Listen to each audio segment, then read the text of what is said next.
Ladies and gentlemen, welcome back to Myth Vision Podcast. I'm here to declare absolute defeat. I'm tapping out. I'm terrified to have a conversation with Wes Huff. And I'm just kidding. Actually, we're going to clarify some things today. And I know a lot of you are tuning in because of the drama, if you will, what's been going on with Joe Rogan even recently. Wes Huff's appeared on Joe Rogan, but the Billy Carson stuff. And so I want to address really a huge observation as a YouTuber before we present our guest and get into Mark's ending and some of the background knowledge that 99.9% of people do not know online, and my observations about this. But the first thing I want to say is I've never had more people freak out on any video in my entire career on Myth Vision, and more dislikes from diehard, I would say, blind followers of their hero. This is my observation. I know Steven, my friend who's here, is going to come on and give his side of things. But like, I've never seen so much of my guy's right, no matter what kind of mentality. And I want to correct my audience. If ever I make mistakes or I might be wrong, don't blindly follow me. Fact check. Go look into the scholarship yourself. Never treat anyone in our community in any way like they are our savior or having all the answers. That mentality is tribalistic, and it's not seeker of truth mentality. We want the seeker of truth mentality here in Myth Vision's community. And with that being said, let's get started here because there's so much we need to address. We have Dr. Stephen Boyce joining us today here. How are you, Stephen? Doing good. Good to be back. Thank you for joining us today. You're going to be bringing Wes's point of view pertaining to the long ending or the ending of Mark, let's just say, because he shares a similar view to you, but also some of the drama we need to nip up front. And I have Gnostic informant Neil Sinlack. Welcome back, brother. Thanks for having me on. I can't wait to do this. Yeah, thank you. Let's start somewhere here. Sure. Wes would love to have a debate discussion on this topic, but we need to back up a second and understand what happened in the process of making these videos. For those who thought we were just dead wrong about everything that we were saying in that video about Wes making mistakes, or really we thought there might have been malicious intent and that he might have been lying, Wes has clarified that he made a mistake. Everyone makes mistakes. I make them all the time. But this is not even for Wes. This is for the world that is kind of falling into this, let's ride this wave in our hero, and we can't make mistakes. Like, he's going to make more in the future. We all do this. But he did a critique of you, Neil, before Billy Carson and this whole popularity thing popped off. Sure. He did a critique of you, which misrepresented your position on what you said on Danny Jones' podcast. He was sent a short, and step in, Stephen, correct anything I'm saying that is erroneous here. He did a critique of a short that was sent to him, he said, and that did not have the whole context. Do you have that? Do you have that version? Because it'd be nice to show people what he saw. Yes, I do. So while you're pulling that up, I'll just explain. It looked like to me he saw. I assumed he watched the Danny Jones podcast, and then he made a clip of me saying something without the whole thing that I was saying. To me, that looked like, wow, that's really dishonest. That's like Tucker Carlson style, gotcha, not show the full context type of stuff. But then I found out through Steven that there was actually a Instagram video going around that I wasn't aware of from Danny Jones that has another version of that clip where I actually don't say certain stuff. Right. And Billy saw the small clip. Show the clip. Yeah, here we go. Let me play the version where you can hear it, actually, just so people can get the context again, if possible. Here we go. Can you hear it? No. Okay, so let me... While you're pulling that up, just to kind of speak on Wes' behalf, because he and I have talked about this extensively now. So he was responding to a short clip, which a lot of people do on every side of the argument. They typically don't respond to a 3-hour video unless you want to do a 5-hour video. You usually respond to a single statement or a single claim, and it seems like that's what happened there. And so there was kind of this short clip, which you're going to show in a second, and his response didn't have the context and stuff. And he admitted as much. And he even offered to. Was he wrong, down... Stephen? Was he mistaken? He was wrong in. Look, if you do a hit piece, let's just be honest here, man. If you do a hit piece on someone, this guy right here is an example of what I'm talking about. So he wasn't wrong. He was misinformed. Well, if you're misinformed, you could be incorrect. I think that there was some misinformation on that. He offered to take the video down just for the sake of Neil and yourself so that it would relieve a lot of the controversy. Obviously, you guys said it not to worry about it because we're at this point now. You might as well. And so we're here doing the cleanup work as a result. So no, Wes was completely fine with removing it and said, look, I was given a short clip, didn't know the whole context that was going on. I'd gladly take it down if you guys want to. He meant no hostility in the sense of like he was going off of intentionally trying to attack anybody. That's not who Wes is. I've known Wes for a few years now. We've collaborated on a lot of research and discussions. He's been on my program. He and I are doing a 2-on-2 debate just in a few weeks. So no, he's not that kind of a guy. I mean, this is not who he is. And you guys probably know that. At this point, I'm not even thinking malicious. I'm trying to address the simple thing that Wes was wrong in his initial critique of Neil. He was wrong because he was rolling with this. Let's play it. Neil's probably popping back in. This is, can you hear that? Yep. Okay, let me turn it down so that I don't get reverb. scene in Mark where Jesus returns from the dead and shows the disciples that he's risen. That's not in the oldest manuscripts. In the oldest manuscripts, the ones that are dated to like the 2nd, 3rd, and 4th century, he doesn't come back. It literally ends tragically with the women weeping at the tomb. Then when in the manuscript tradition, after the 5th century, is when you start seeing an extra 21 verses get added to the Bible. That was a mistake. Jesus coming back and saying, "Hey, look, I'm risen." The last chapter of Mark, and the last 21 verses in that last chapter do not show up in any of the manuscripts before the 5th century.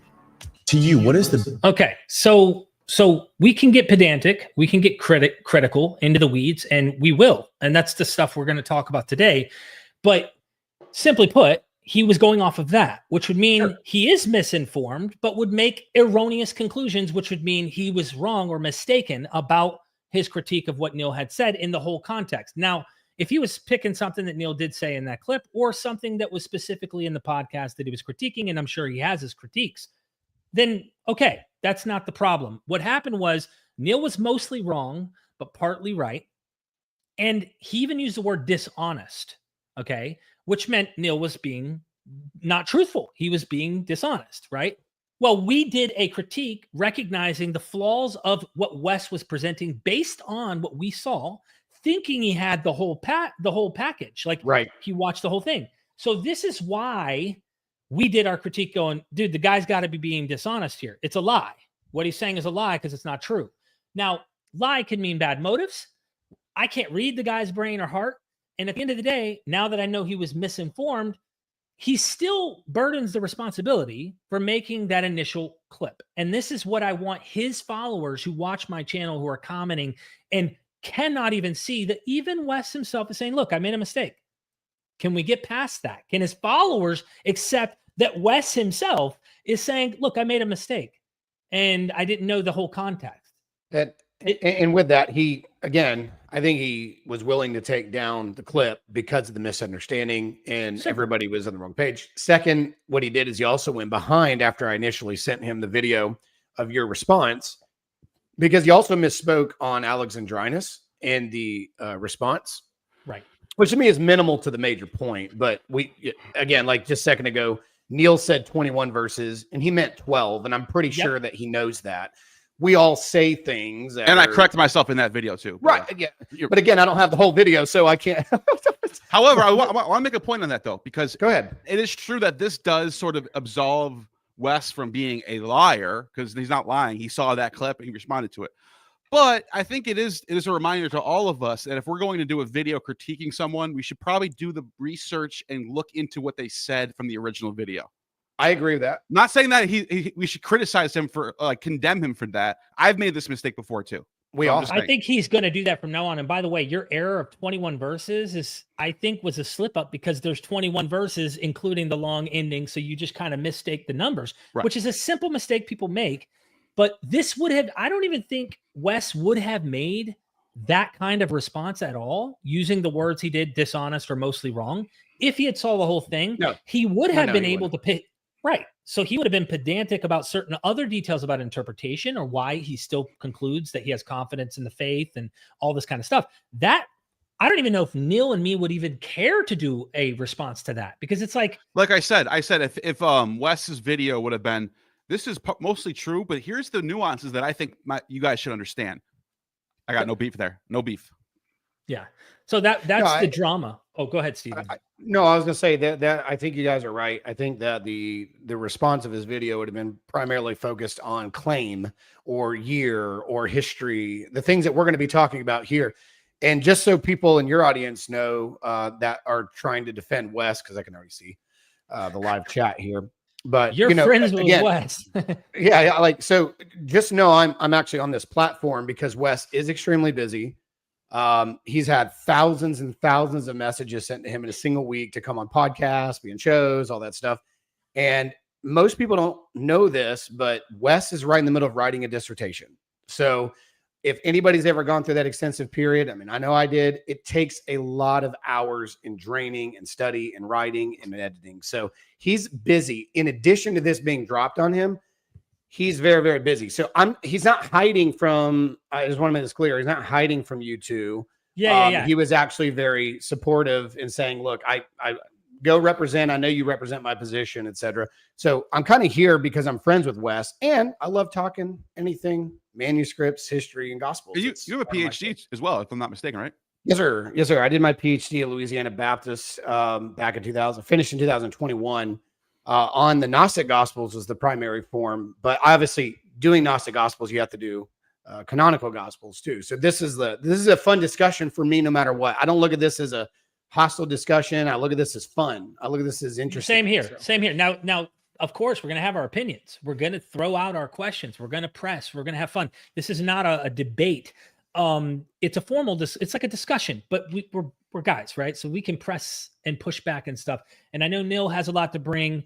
I've got some stuff that, as you're bringing stuff up, Stephen, I'd like to give the other perspective or other angles that we can actually consider as possible avenues of exploring. But again, just nailing this, and then let's move into some of the problems that we see or the long ending of Mark. For those of you who think that Wes is afraid to get in debate, you can have your opinion, but Wes has vocalized how busy he is. So let's not read into his motives and act like he wouldn't get on stage with Neil. At the same time, let's be mindful that Wes is admitting that he made a mistake. And who burdens the blame in terms of this, right? Are we wrong that we did our criticism not knowing Wes only worked off of a short, Stephen? I mean, truth be told, if someone did a video criticizing you, calling you dishonest and mostly wrong, I think if Wes was sitting where you're sitting right now, he'd go, guys, you're right. I shouldn't have done that initial video. Are we on the same page that we have the? I think he would have done I think he still would have done the video, but he would have not said that section. I think he would have still responded. Right. Like, you know what I'm saying? Like he would have responded to the claims, but he wouldn't have said the part that was controversial that we're all dealing with right now. Okay. I still think he would have created a video responding to the video about the manuscript itself, getting into the history. I don't think he would have made all the other statements with it. Does that make sense? Okay. Yeah. Because some of those things it made my friend Neil look like he is making up stuff. And you can disagree with his interpretations, but he wasn't. The things that Wes was saying were in the rest of the video is the point in terms of what Neil was granting or allowing. Neil, I don't know what's going on with my camera, but if you guys can give me 2 minutes, I'll be right back. I gotta fix this for one more time. I think it's glitching when I try to open up a file. So I guess I just can't open up that file. I'll have to send it to you. Absolutely. Okay. I'll be right back. Cool. All right. So I guess we wait to get into the deep end here with him in the long ending of Mark. Is there anything else that I'm forgetting or that you need to nip before we begin diving into the material? No, I think we're on the same page as far as like what led to this discussion, why things happen the way they happen. But at the end of the day, my concern is I don't want that misunderstanding of a partial clip versus a whole clip and a response video to a response video and all that to distract from the main discussion, which is the long ending. I agree. It needed to be said, though. That's the problem. It needed to be nipped. That's the reason I brought it up, is if we aren't nipping it, we're just allowing everyone to ignorantly continue saying the same old things on both ends. And so it needed to be addressed. The long ending of Mark, introduce this concept, because I'm sure that you're going to say nothing that you're not going to say anything Neil's not aware of. So our audience is at least following track. And you are speaking on behalf of Wes in the sense that you and him agree on this issue. You might have few minor differences here and there, but most of all, you guys agree. Yeah. He and I are pretty much on the same page, I think, because we've collaborated on this discussion on a couple of occasions. But the main issue with the long ending of Mark is this. We don't have early papyri that cover that section of Mark. The earliest, we do have very early papyri that covers a very small section of Mark chapter 1. It actually was kind of announced a few years ago, and it was wrongly announced by Dr. Dan Wallace from Dallas Theological Seminary, who was debating Dr. Bart Ehrman, and he misspoke. While we're on the subject of misspeaking, he misspoke at the time and made it really jumped the gun and made a decision by stating out loud that it was first century. First century, well, it wasn't first century. It was second century. But again, the problem is it's not actually a part of a first century manuscript. It's the second century, and it covers the first chapter of Mark, and it's only about this big, but it's actually not covering anything. We don't have a Greek manuscript that covers the longer section, or let's just say Mark 16 for that matter, until the 4th century between Aleph and B, or as their names, Sinaiticus and Vaticanus. So these manuscripts are the earliest Greek witnesses of it. Whereas, say, John's gospel, we don't have that problem as much. You have P75, P66. These cover extensive sections of John's gospel. We even have a lot more fragments, particularly of Matthew's gospel as well. So the dilemma already starts with we're working with later manuscripts in Greek for Mark in general, just in general, much less chapter 16. So it's already a hard disconnect because we have to try to figure out what did they have from the original time of the writing to the first full copy manuscript that we have that actually covers the section. And it just so happens the two earliest witnesses do not have the long ending of Mark. There's only 3, believe it or not. Most people would rather have, they had to choose between the two 12-verse sections that are really problematic. John 7:53 through 8:11, story of woman caught in adultery, and the last 12 verses of Mark. There's far more manuscript evidence for the long ending of Mark than the story of the woman caught in adultery. But it's all after the 5th century, though. In regard to manuscript data, the manuscript of Greek, yes. Are we in agreement that what is ultimately going to happen, because we're going to get lost in the weeds and a lot of our audiences are going to track here, Stephen, but are we all in agreement that the manuscript data reflects late? You're going to attempt the patristic angle and then yet still give us a little bit of context pertaining to Sinaiticus and Vaticanus and stuff. But I imagine we're in agreement. The manuscript evidence does not. Before we even get there, I want to point out, because I don't know if you're here to defend the statement that the gap at the end, Wes says that this is not a feature that we find in the other gospels. That's just flat wrong. Can we agree there? That was just a flatly wrong statement. The part about the ending there where there's a he gap says in the video, he says in the video, there's a gap at the end on the Mark manuscripts, and this is a feature that we do. He says literally word for word, this is a feature that we don't see with the other gospels. That's just wrong. So specifically, I think, and this is where Wes said he misspoke a little bit because he brought Alexandrianus in at the top. If you that made it even worse, to be honest. Yeah. Well, that threw me off because I had to ask him. I was like, "What are you getting at here?" And so he told me exactly. So he even said that he would. I think if somebody wants to go back to the original video, he put a comment somewhere, or pinned a comment somewhere, explaining that Alexandrinus was not properly conveyed in that video and the point he was making. I think I think what Wes was trying to do is talk about that in Vaticanus itself, not Sinaiticus. In Vaticanus itself, there is an interesting feature which we can get into, and I think I sent you the slide. I don't know if you're able to make that one better. There is an interesting feature where it seems like the author or the writer, the scribe, knew of the existence of the long ending based on how it came into existence. But it's not unique in all these other manuscripts. It's not like that was a standard across manuscripts in general. I'm sorry, repeat that one more time. Is it this one or this one, by the way? That one right there. So you're saying in that manuscript, Codex Sinaiticus, the Gospels end all the way at the end of the page? No, what I'm saying is it seems like that there was a calculated gap in Vaticanus that is only unique to that section. But okay, that's an interesting argument, whatever. But then that would beg the question, why doesn't the other Gospels in that exact same manuscript from the same scribe do that for all 4 Gospels, or let alone the epistles, or why only in that particular Mark? Well, it's not actually. There's in the Old Testament, there's controversial endings right after, specifically when you're going into Hosea. There was actually a blank slate left there as well. There's also another section after Esdras. They all have blank slates though. And say that again. If we pull up if we go to the manuscript website and we can go to Vaticanus, or I'm sorry, Sinaiticus, we can see that most of them have gaps at the end anyway. It's just the ones that happen to fit snug. No, of course. Yeah. I don't think that, to me, that's a moot point from anybody, like how it ends.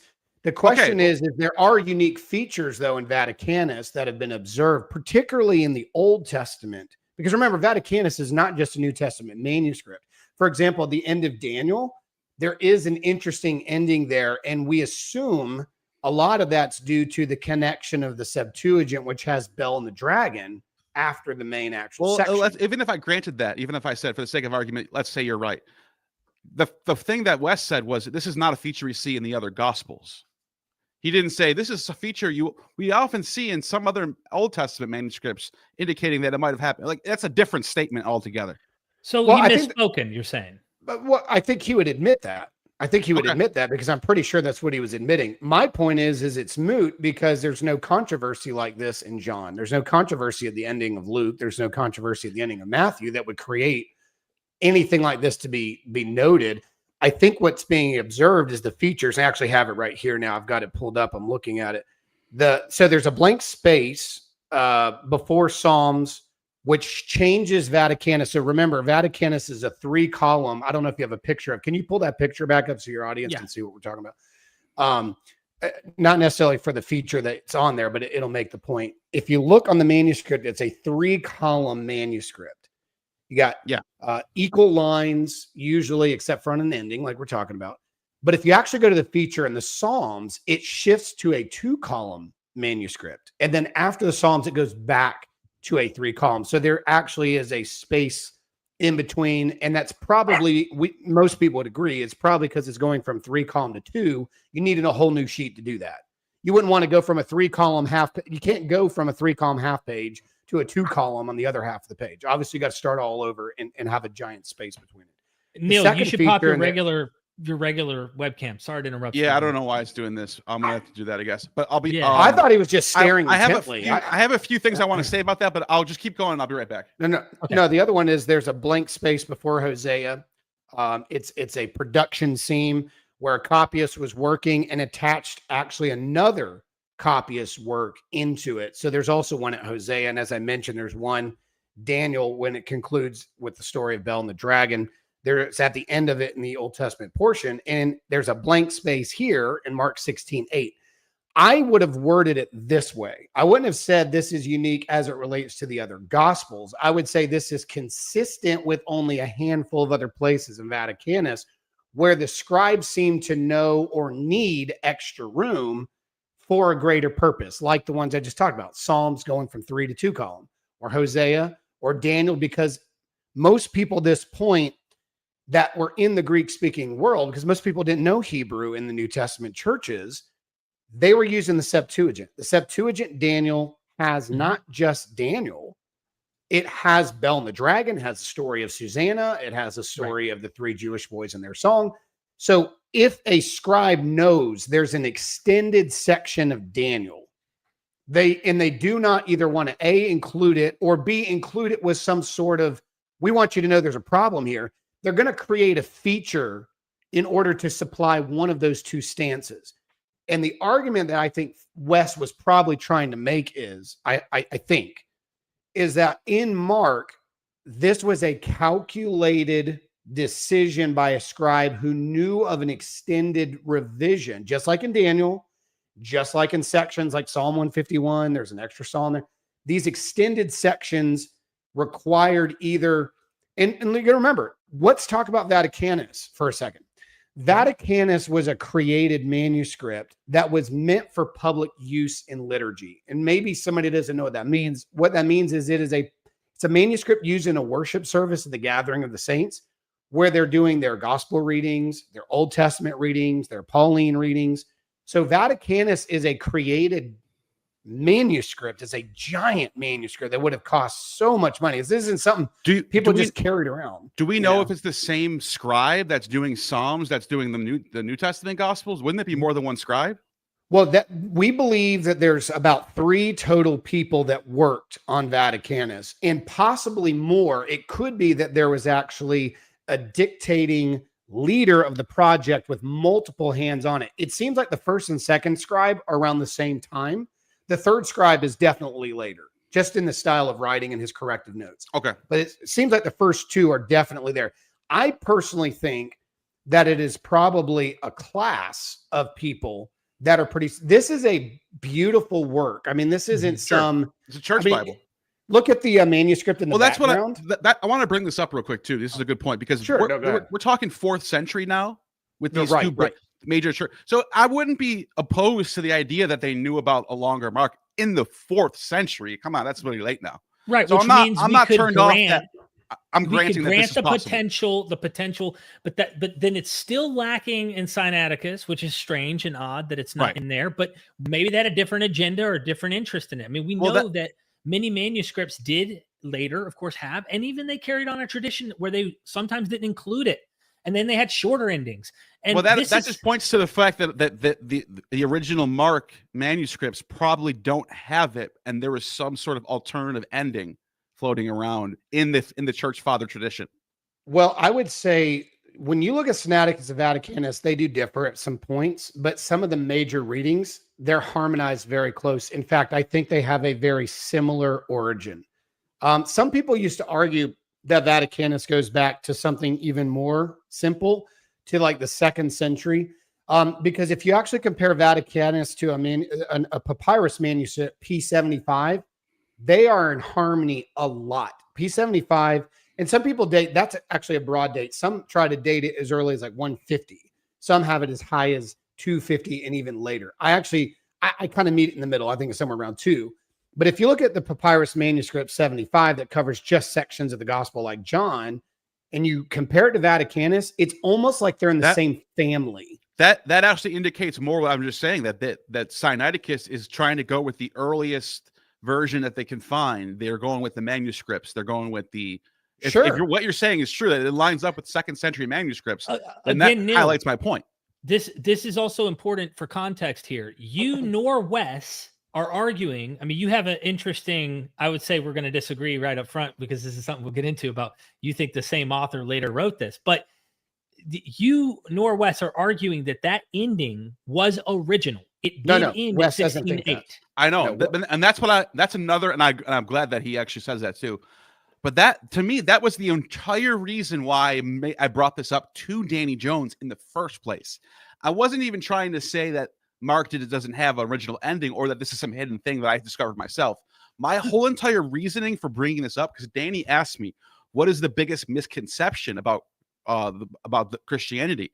And I said, the fact that Mark is the first gospel, like most scholars say Mark is first. There are some that says, some say Matthew, but if we're going to assume the consensus is correct, Mark is the first gospel ever written.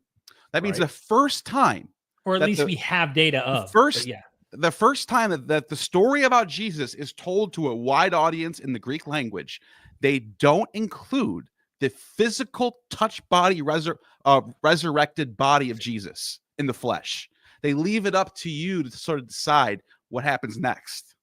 So he's saying appearances don't occur where you can't draw a Lucan or a Johannine conclusion that is explicitly saying they're touching him and they're feeling him. My camera again. Well, all right, just go regular webcam. I don't know where that one is, but let me just say this real quick before I'm going to try turning down my quality all the way down and see what happens. I think it might be something going on with that. Anyways, real quick. The reason why I think this is profound is because you have Mark is the first time. Mark's the oldest one. The first time this story is being told, he leaves out the major foundational doctrine of Christianity, which is the belief that Jesus returned in the flesh. That becomes like central to doctrine of Christianity.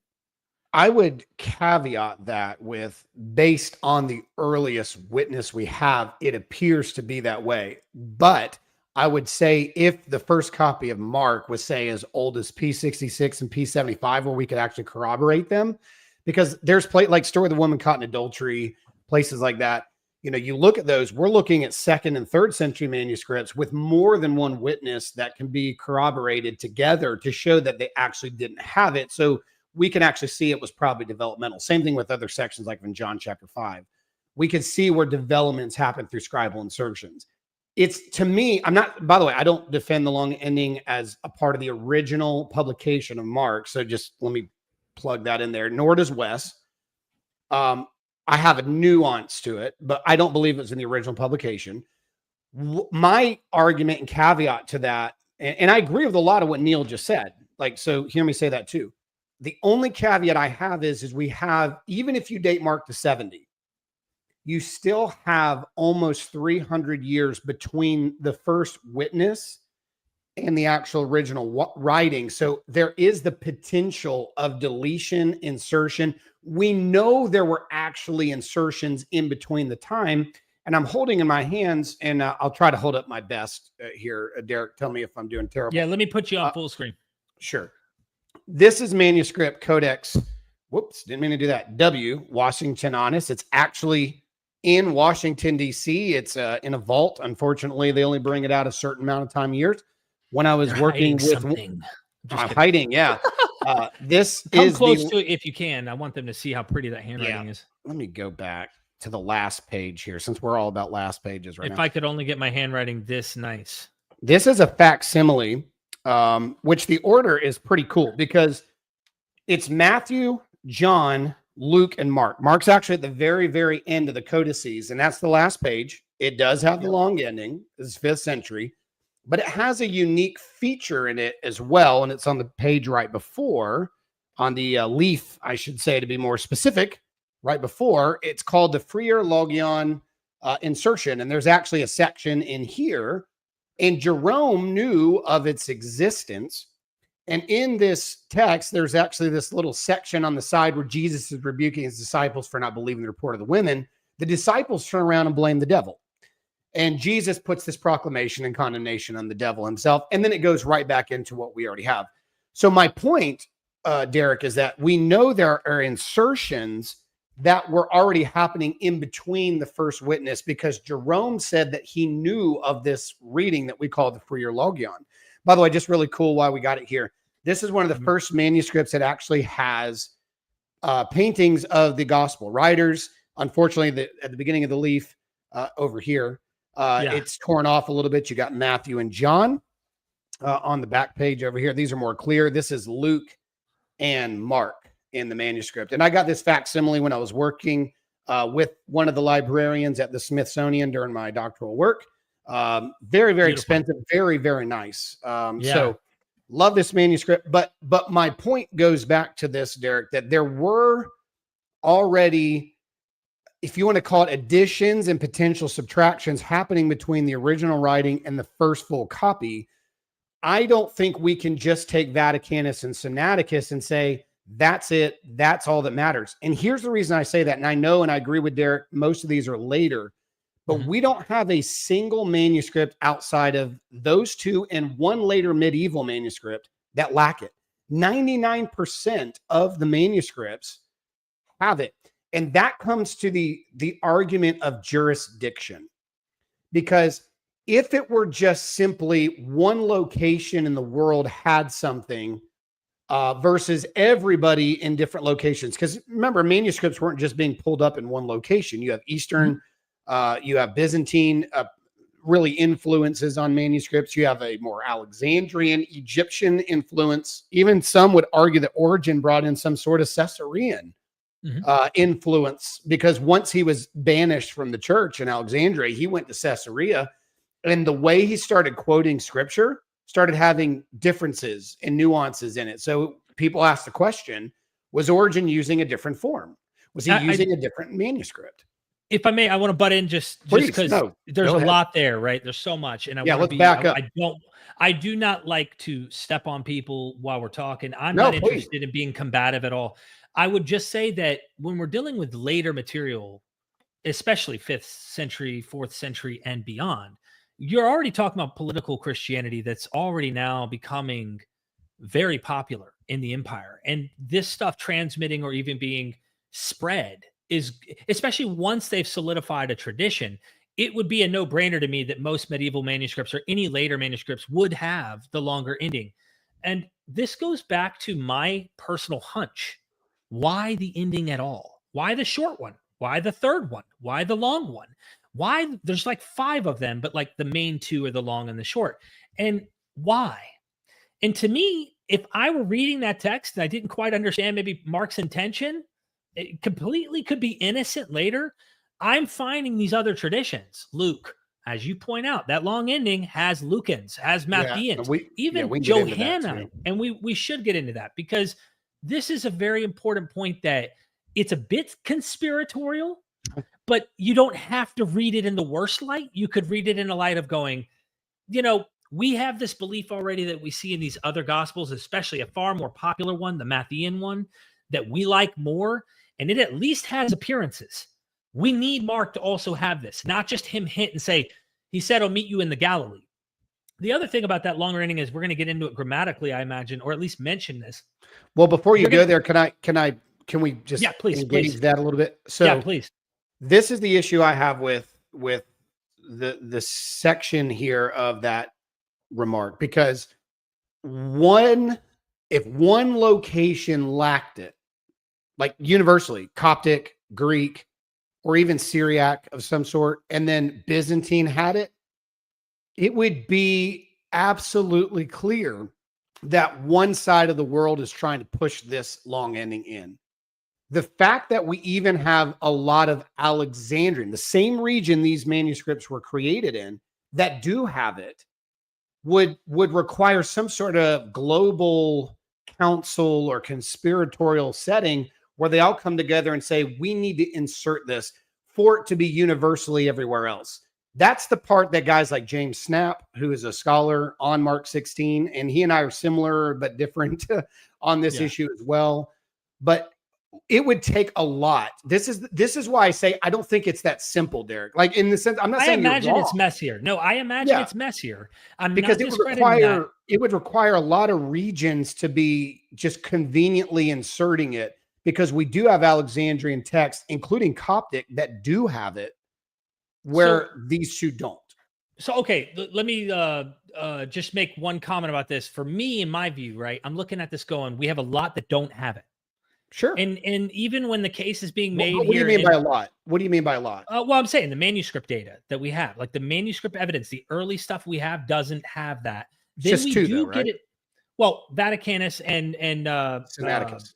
Sinaiticus. That's it. Right. Well, yes, you're right. But there's also missing endings even in the other languages that we find, from Coptic to like there's various other languages that we don't have that ending in there. And these are early ones. So let me get you a few, for example, that don't have, like the early Syriac, right? It doesn't have the long ending. Some do later, but not the earliest. The Coptic, Ethiopic, Latin, and there's others as well that we could get into that are missing that long ending, and there's some later that do have the long ending. So to me, it's not like I need a conspiratorial either global council in order to do that. It could just be scribes that are constantly copying, and the tradition and the growing manner of Christianity that are starting to get this idea out there. I think it might be messier, like you said, Dr. Carrier, like I told you on the phone, Hitler, Homer, Bible, Christ, who's quoting Craig Evans and conservative scholars and is dealing with their arguments, he also notes that he thinks what happened when commentaries were written about these gospels, they didn't like pause and make breaks. Oftentimes the commentary for that gospel would flow and continue at the end. I don't know how true this is because I have not fact checked the data itself.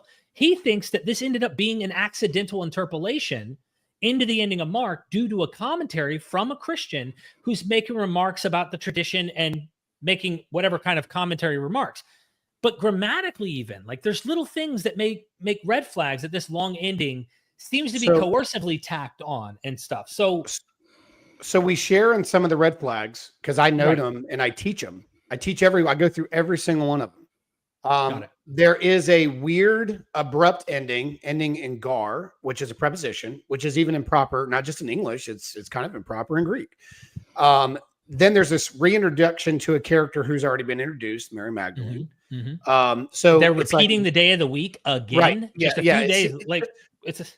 The question to me is not interpolation as much as who interpolated, or the possibility of who put it there, and why did the universality of the churches seem to have, like you just mentioned, a lot of Old Latin, you mentioned a lot of Coptic, but where there is the long ending, there isn't the long ending. Again, it's not regional. This was not a regional debate. Even in Alexandria, they had it. We know they had it because there's Coptics that do have it and there's Coptics that don't have it. So the question then becomes, this was a debate everywhere. And I think we have some help with this. And if you don't mind, I'll be glad to read the quotes, because Eusebius, Jerome, and Hesychius from Jerusalem all kind of talk about there's an issue here, because there's a Christian, for example, named Marinus, and he wrote to Eusebius. Now, remember, Eusebius is an important person because he's a court historian after the legalization of Christianity at the Edict of Milan. During it too, Yeah, during and during and after. So he's under the watchful eye of Constantine, naturally. Well, there was rumors for the longest time that he was instructed at creating these public reading Bibles. Now that Bibles can be transmitted and translated legally, that's why Vaticanus and Sinaiticus could not have existed in the 2nd century, more than likely because something that big would have been impossible to pull off for 2 reasons. One, funding. You know how many animals lost their skin to create the amount of parchment that was needed to do an entire Old Testament into the New, and the Apocrypha? That's a lot of animals. So that's an expensive endeavor. 2, it would require volumes of library manuscripts. I don't think that what these scribes were using at Vaticanus were copying a single manuscript. I think they had a corpus of different readings and manuscripts that were in front of them, and they were doing some level of textual critical work themselves, so much so that later editors disagreed with some of their choices and would insert corrections very soon after. It brings me back to this, like, if they're doing that and they have all these manuscripts, Stephen, I'm sure you empathize with us here. Sure. Why the hell is it not in this Bible? This isn't just any Bible. This Bible, both these Bibles, really, Vaticanus and Sinaiticus, are extremely important and very, very at important. the very least, you would think the scribe that puts the official, because we're talking, these are official church Bibles right off the bat. Vaticanus, Alexandrinus, and Sinaiticus. You would think they would put a note saying there is a longer ending in circulation. We're just not going to put it here, or some sort of like note in the margin or something. Right. You empathize with us for that, right? At least, of course. No, I see the same problem everybody here sees, which is why I don't believe it was in the original transcript of Mark. I actually think there's different syntactical approaches in the last 12 verses of Mark that are not consistent with the first 16 chapters up to verse 8. I think there's even technique differences. And I really hope, don't let us forget this, I hope we get into them. So the issue that I'm dealing with is the same issue I see. Isn't it ironic that in Vaticanus, at the ending of Daniel, you have another controversial section? Why? Because Daniel was disputed in the church, not from its main section, but whether or not sections like Bel and the Dragon belonged. Yeah, you got the letter. You got the letter from Julius Africanus to Origen saying that he thinks absolutely, it's a forgery. Yeah. he's like, there's too many philosophical arguments in here. This is too Greek to be Daniel, right? That was Africanist. And then Origen's like, nah, not so fast. Let's talk about some of those. But, you know, when you look at their discussion, you see the early church struggle as to where to put the story of Susanna, for example. Some language manuscript translations put it at the end with Bel and the Dragon. That's where Jerome subjugated the story, whereas some actually have it at the very beginning before you even get into Daniel's narrative. So there was never like a dispute about the corpus of Daniel as a whole in the sense of what we see in the Hebrew text. The question was story of Susanna, prayer and song of the Jewish boys, Bel and the Dragon. But this also indicates that there's something with this text in Daniel that doesn't belong to what they think is the original. Right. So you would have to apply the same thing to Mark. Even if there was a longer ending, which I'm granting by the 4th century, there should be one. Whoever's copying is going, I'm not going to add this because it's not from the original. Right. And by the way, just so we don't sound like to you, right, who studies this and focuses on this on a day-to-day, me and Neil are not against it. Could have been constructed or added in. We're not against it being an early thing that could have been 2nd century. We're just saying that when the quotes come up about church fathers, and there's quotes, like scare quotes, like these are quotes of Mark, we see those quotes as likely coming from Luke, just as probable, or even from the actual original material of Mark, much more than a missing ending that doesn't show up. We're going to get to that. We're going to definitely get to that. But I just want to make the point about you're talking about Daniel having this special space there, and I'm fine. I'll grant that all day. But it still indicates that whoever's doing the same thing to Mark that they are to Daniel is indicating that something at this ending is not original or apocryphal. Right. And I agree. And that's where we're on the same page. And I think that the scribe, the original scribe, had that opinion. And I think we know who the original scribe is. We can get into that too. I think we can trace why it was sent from the area it was and made it to Italy in the Vatican to begin with. I think we have a good trail to point to who did it. But the appearance to me is that the original scribe or the group that's working under an authority did not believe it belonged with the rest of it for liturgical reasons. Here's my point. Right. It's a liturgical manuscript. And even in some of the churches, they would not have read Bel and the Dragon with the rest of Daniel for liturgical reasons. So the scribe is either rejecting the long ending for A, he just didn't believe it belonged at all in any way, shape, or form, or B, it was too in question to put in for liturgical readings. And both of those sort of highlight what me and Derek were saying anyway. Yeah, because I don't know the answer to that. I can't read the scribe's what he had in mind. Is it apocryphal? Is it, as Carrier thinks, a mistake from a commentary that got interpolated later? Is it likely that someone saw this end and said, this is a bit scandalous. It needs to look like Matthew, Mark, or Matthew, Luke, John. I don't know, but I leave open those doors. But the nice thing is we have four, but I'll mention three who wrestled with this, two of which I mentioned Eusebius being important, Jerome translating the Vulgate. So Marinus sent message to Eusebius saying, I need help. There seems to be a contradiction. His issue is not whether it belonged, because the fact that Marinus had an issue with the long ending tells you he had access to a long ending. And Eusebius is around the same time as the publication of Vaticanus. Yeah, I'm fine with fourth century people having access to a longer ending. I'm fine with that. That's like, let's not, But his issue wasn't whether it belonged. His struggle was it's contradicting Matthew, because in Matthew 28:1, it says Jesus appeared late on the Sabbath, whereas in Mark 16 verse 9, it makes it early on the first day of the week. So what ends up happening is Eusebius responds back to Marinus, and he offers a possible solution was simply just reject Mark 16:9, that it wasn't a part of Mark's gospel originally. So, and it would make sense. This seems to be the consensus regionally where Vaticanus and Sinaiticus would have received their original publication, because Eusebius is not far from there. He's in Caesarea, but he's working a lot in that area, especially North Africa. And he's come to the conclusion in his mind, it was added later. It was an interpolation or something like that. Now, he says these words: the accurate ones of the copies define the end of history according to Mark. And then he would be talking about our verse 8. They didn't have chapter and verse. Is this way the ending of the gospel according to Mark is defined nearby nearly all the other copies. So in Eusebius's mind, the majority of the manuscripts and his actual access lacked it. And so his point to Marinus was, if it appears like a contradiction, this really doesn't matter, which kind of bothers me. It's like, all right, Eusebius, at least get into a little bit more, than just reject it. Well, get into the text itself, right? But then there's other aspects of this too. Jerome says almost all books in Greek do not have this pericope at the end.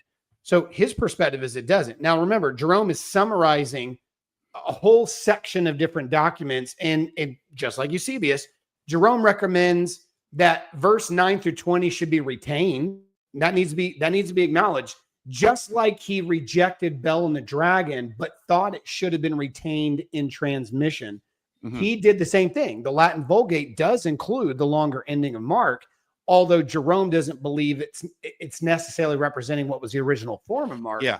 He still believed it should have been retained. Now, one more, and I'll let you jump in. 5th century father, Hesychius, he was in Jerusalem. He said the more accurate copies of Mark ended, which is in our section of 618. So now you have Jerusalem, you have the West through Jerome, and you have North African regions to Caesarea with Eusebius. They're saying this is an issue. But what that shows me, guys, is this was a universal issue. Everybody in different parts of the known world, and we know the Byzantine for sure, were arguing about this section just like we are, and whether or not they should include it in their public readings. Makes sense.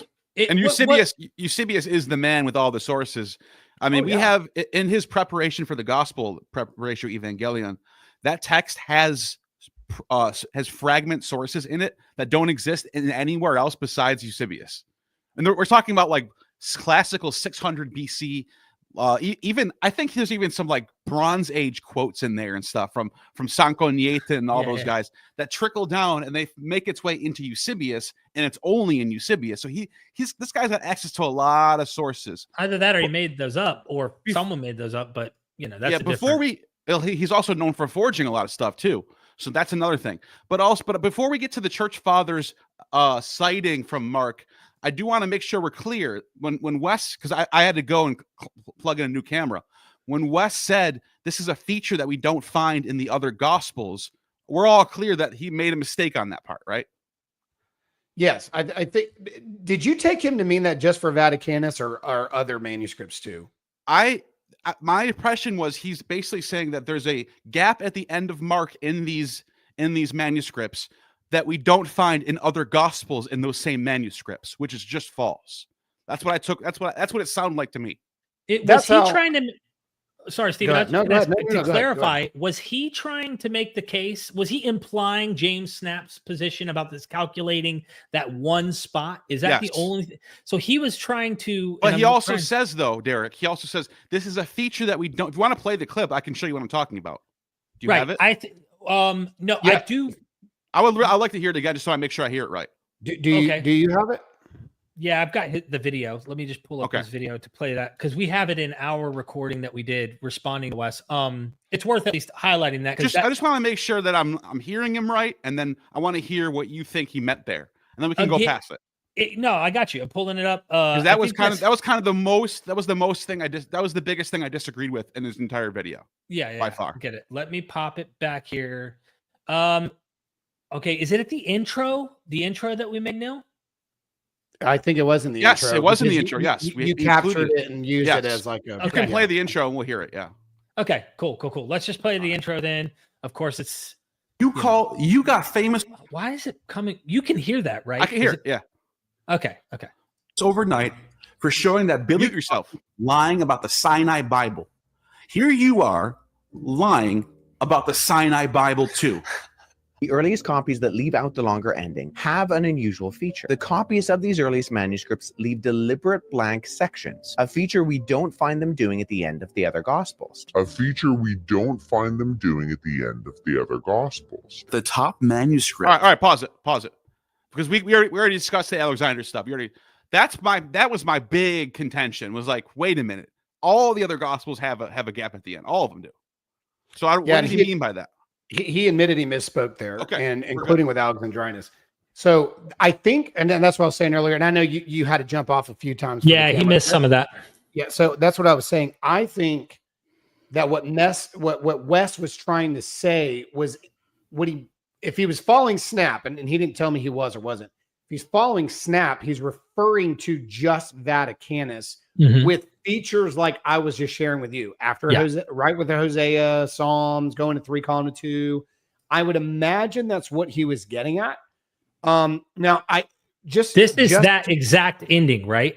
If I'm not mistaken, this is the one. Vaticanus. Oh, so okay, if I had a Steelman West right now, he was trying to say that in this particular manuscript, and for Mark, it fits perfectly, which the other gospels don't. I'm trying to Steelman him as best possible. That's all. I think so, but and like I said, and we might be repeating ourselves, and that's okay because we had camera issues here a minute ago. I would have said, and I think Wes were sitting right next to me, he would agree with me. I would have said this is a unique feature in the 4 gospels with Vaticanus specifically, similar to how we see this done in the other sections I mentioned. Because if you look at Luke and John and stuff like that, there doesn't seem to be a perfectly calculated gap. And I say calculated, not that there would be a gap, a calculated gap. Now, if you could pull that chart up, I think this is worth noting. Now, this could be, I grant this could be just a major convenience. There was debate for years before technology is able to do what we're able to do. Go back to the first one there, Derek, before we go into this one. For years, there was debate with Bruce Metzger and people like, no, there's no way. Even Dan Wallace got involved. Like, there's no way you could reproduce the long ending in the section there. Well, now there's actually ways to computerize the font, the size, and so forth, and see if it was possible. To me, that doesn't answer the question because anybody can manipulate the font just a little bit enough to add a whole extra 8 lines into one if you just strategically do it. So to me, there's too much manipulation. So you got to look for other features around it to say, is that what the scribe is doing? Now you go to the other slide and I'll show you my thoughts. Now in Mark, the average word count in each of these column sections, if you look at it, it is really hard to see, and I apologize. Is there a way you can put the link to this in the description later, Derek? So people can is there a link to it? I know you said, yeah. I sent you a link. Yeah. I don't like just showing stuff on a screen. I want people to be able to go back and look at it as much as possible. Yeah, I got you. I can do that right now, actually. So there's dispute about the cute photo there. Family right there. Yeah. So there's letters per column inside Sinaiticus and in places like Vaticanus. This is what people are talking about. Now, what you're looking at right here, can you zoom in at the very top? It says Codex. Yep. Sinaiticus. Now, this isn't Vaticanus anymore. This is Sinaiticus, and I'm just showing you different ideas. Right. The argument about Sinaiticus and Vaticanus is there enough open to put that there? Would the scribes of either one, Aleph or B, Sinaiticus or Vaticanus, to make it? And so what people are trying to do in calculation, like I've got Sinaiticus's numbers right here. You look at the total numbers, typically the average when you're going into this, the average number is around 650, 635 as you look at per column.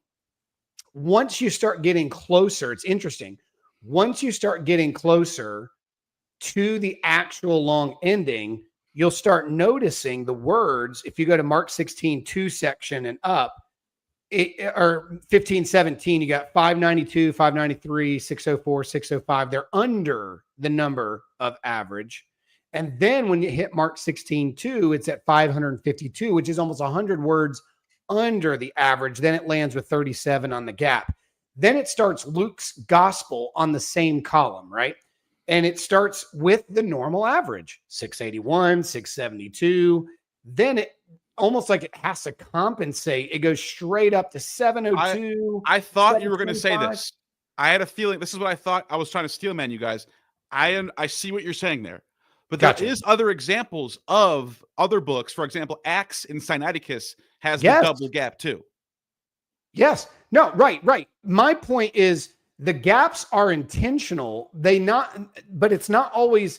The question is, were these scribes that calculated that they knew where they were going to end and start?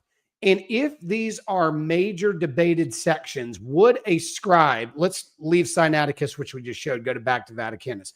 Would that scribe specifically leave a section long enough, which James Snap reproduced, and you showed it, Derek, that it looks like it could fit. It could fit, sure. Could he have done that because he left his own personal opinion and transmission, but left it for a later scribe? Because remember, if this is a publicly read liturgical thing, to where it's like, hey, if anybody down the road wants to include this, I left you room to do it. I'm moving on to Luke. I don't think it belongs, but I'll leave that. Room that would mean that he planned it out exactly how many words it's supposed to be, but then didn't do that for the other gospels in the same manuscript. Right, because the other gospels don't have this issue, but he did do that for Daniel, and he did do that for these other sections that were also disputed as whether they belonged or they were external. That's my point. It seems to me that the scribes here are strategic enough to know, like, there's so much dispute here, but the fact that they lack Mark 16, the last 12 verses, tells me this scribe doesn't think it belongs. I get the argument, but I don't think you have to go that far. I think you just have to say he just left extra space just in case. You don't have to say he planned it out exactly. I mean, it does seem to fit pretty damn snug. I'm not going to lie. If you look at Snap's image, is this assuming? I don't think you have to go that far. I think you just, if he's going to do that, just leave an extra gap. And then, okay, but like Sinaiticus, we got to ask, why did the average words per column decrease exponentially to get to that point? And then as soon as Luke hits, they go above the average. It's like this is like a assuming, right? Let me just show a screen real quick. Okay, hold on. While you do that, let me just make one comment. I just want to say, isn't this assuming though that this scribe was capable, or even like literally so zeroed in that he's able to measure and calculate each letter way early, like pages. It is a little weird, yeah. Like it's like why are we bending over backwards to make this work? Show my image real quick. But they would have to do that because remember, they only have a limited amount of paper here, right? In the sense of like they would have to calculate how much room they have on stuff, because and then that's why I say if you go to the then why does but that actually begs the question, why don't they do that for every single gospel? Why didn't they? Because the other gospels don't have the other gospels don't have an issue, but I'm saying they don't have an issue. But then if they don't have an issue, you can end it wherever you want to end it. But those average column lines are still around the 630 to 650, even in John, even in Matthew, and that's why I'm showing Acts right now. There's no longer ending for Acts, I don't believe, and this is it just ends there because it just ends. Well, it ends, and then there's another gap right here, and then the next page starts a new one. So this is just like Mark from Vaticanus. So you're in agreement though that Sinaiticus isn't concerned about Mark's ending, so he can end it wherever he wants, just like you're saying Acts is ending it wherever it wants. You're just saying the special case is in Vaticanus, and it's likely this scribe had in mind, possibly in your view, that he's calculating because he knows there's an ending, but decides not to put the ending in. I'm willing to grant that it is rare to see a space and then another space after that without starting the next book. I'm fine with that as a that happens in one of the manuscripts, Mark Vaticanus, but then you don't see that with Sinaiticus, and then you do see it with Alexandrianus. You see even bigger gap, but that one does have the long ending. So that's why I'm like, this is so weird to me. This is Acts right here. Why even we're wasting space right here? We're talking about the cost of paper. I mean, it's so at the end of the day, I just think it's we're reaching. I think. But then you got to ask the question too: is the same scribe working on the Gospels that's working on the epistles, that's working in the Old Testament? That's what I was asking you. I wouldn't know that. So my perspective is that there were a multiplicity of scribes that worked on this originally under the tutorage of a single authority. So let's, like, if I can, I'll try to actually demonstrate that. I don't think, Derek, I sent you. Actually, I'm pretty positive I didn't know. No, I didn't. Is it an image? No. It was a statement. I didn't. Okay. I thought I did. My bad. All right. So there's a theory. There's a theory about who did this. So in the so in one of the manuscript or the histories that we have, there's short accounts of saints that are read on like a saint's day. Like we just celebrated Saint Stephen, Saint John, and Holy Innocents just in the Catholic calendar. They did the same thing back then. They had saint days, martyrs. Now there's sections of short accounts about a saint named Lucian, and this is where I think it's interesting. Lucian actually had his pupils put together a copy of the Old and New Testament that was written in 3 columns in his own hands. So Lucian is an interesting character that comes on the scene here because the timing is actually just right. It's around the same era.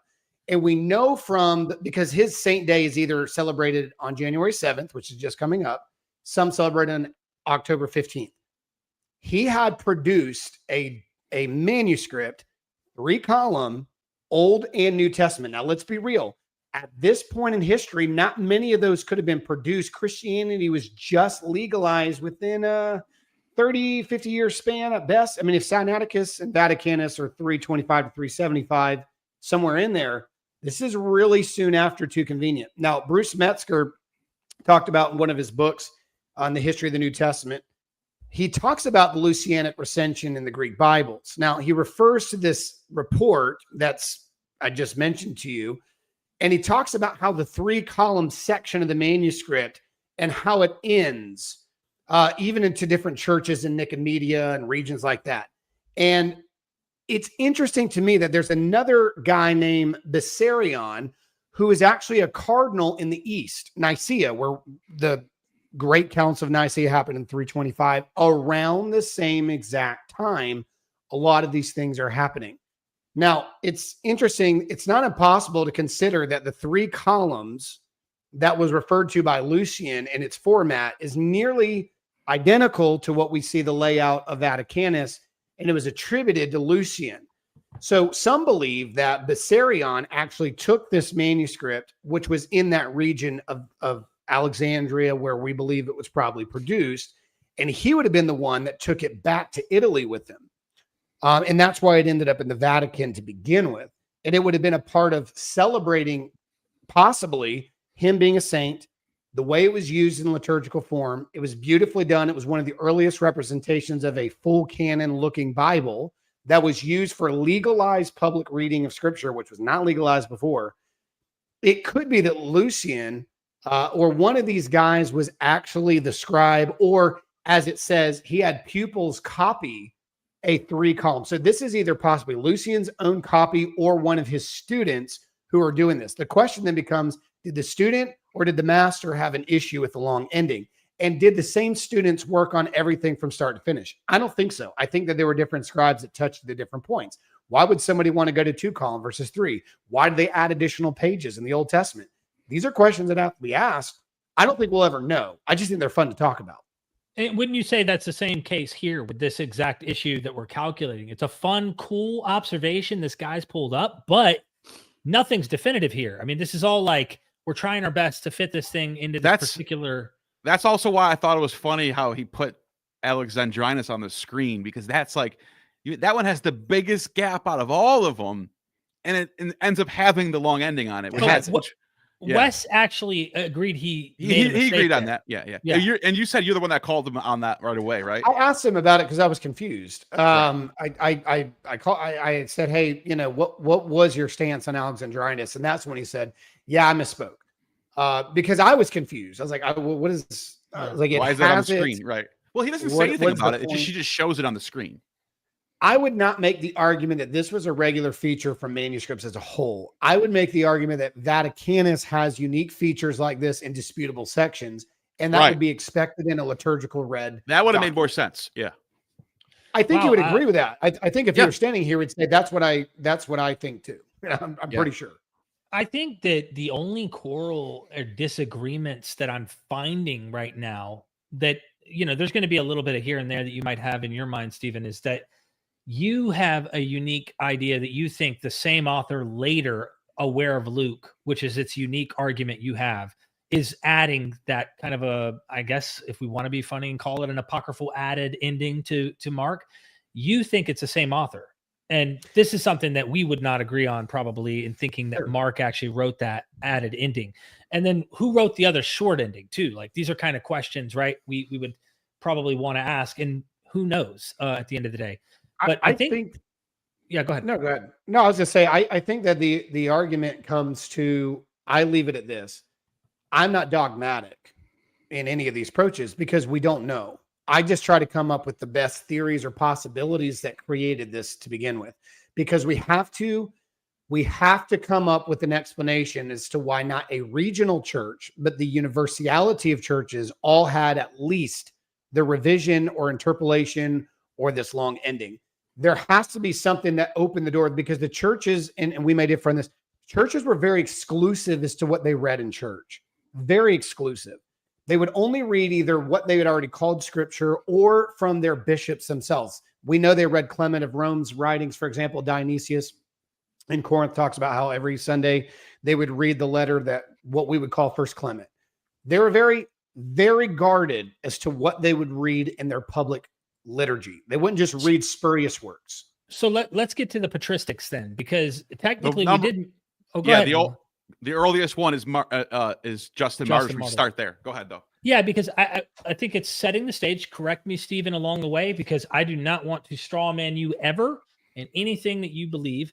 But if you think Mark wrote this added ending, tacked this added ending at the end later with awareness to Luke and Matthew and likely Johannine material, because I think that in verse 20, right, it sounds like the very end of John in many ways. They went fishing after the resurrection happens and stuff. But either way, he knows this other material and he's tacking it in. You would place this first century. I know that you're a little more conservative on dating compared to the guys we interview on our channel. That's okay. But as far as this long ending, are you saying this long ending existed in the first century? And how do you work that out as you go through the church fathers? What persuades you that Justin Martyr's quoting from Mark instead of seeing Luke and just saying, I see a quote from Luke instead of Mark, or these kinds of things? I personally don't like to use Justin Martyr as an example. He's not a strong one. Let me see if I can guess why. There's only 3 words that agree, 3 total Greek words in all of Justin Martyr's passage that agree with Mark 16, 10 through 21. 3 words, and it's exotontes, pantakou, exeroxon, sorry.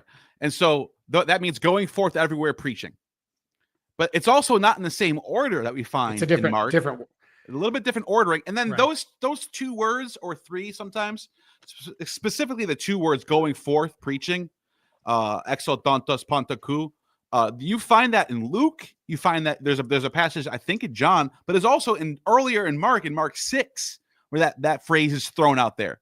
So Justin Martyr could, and by the way, Justin Martyr's passage, if you actually read Apology 45, he doesn't say in Mark's gospel, he says this. He's just basically talking about the apostles preaching.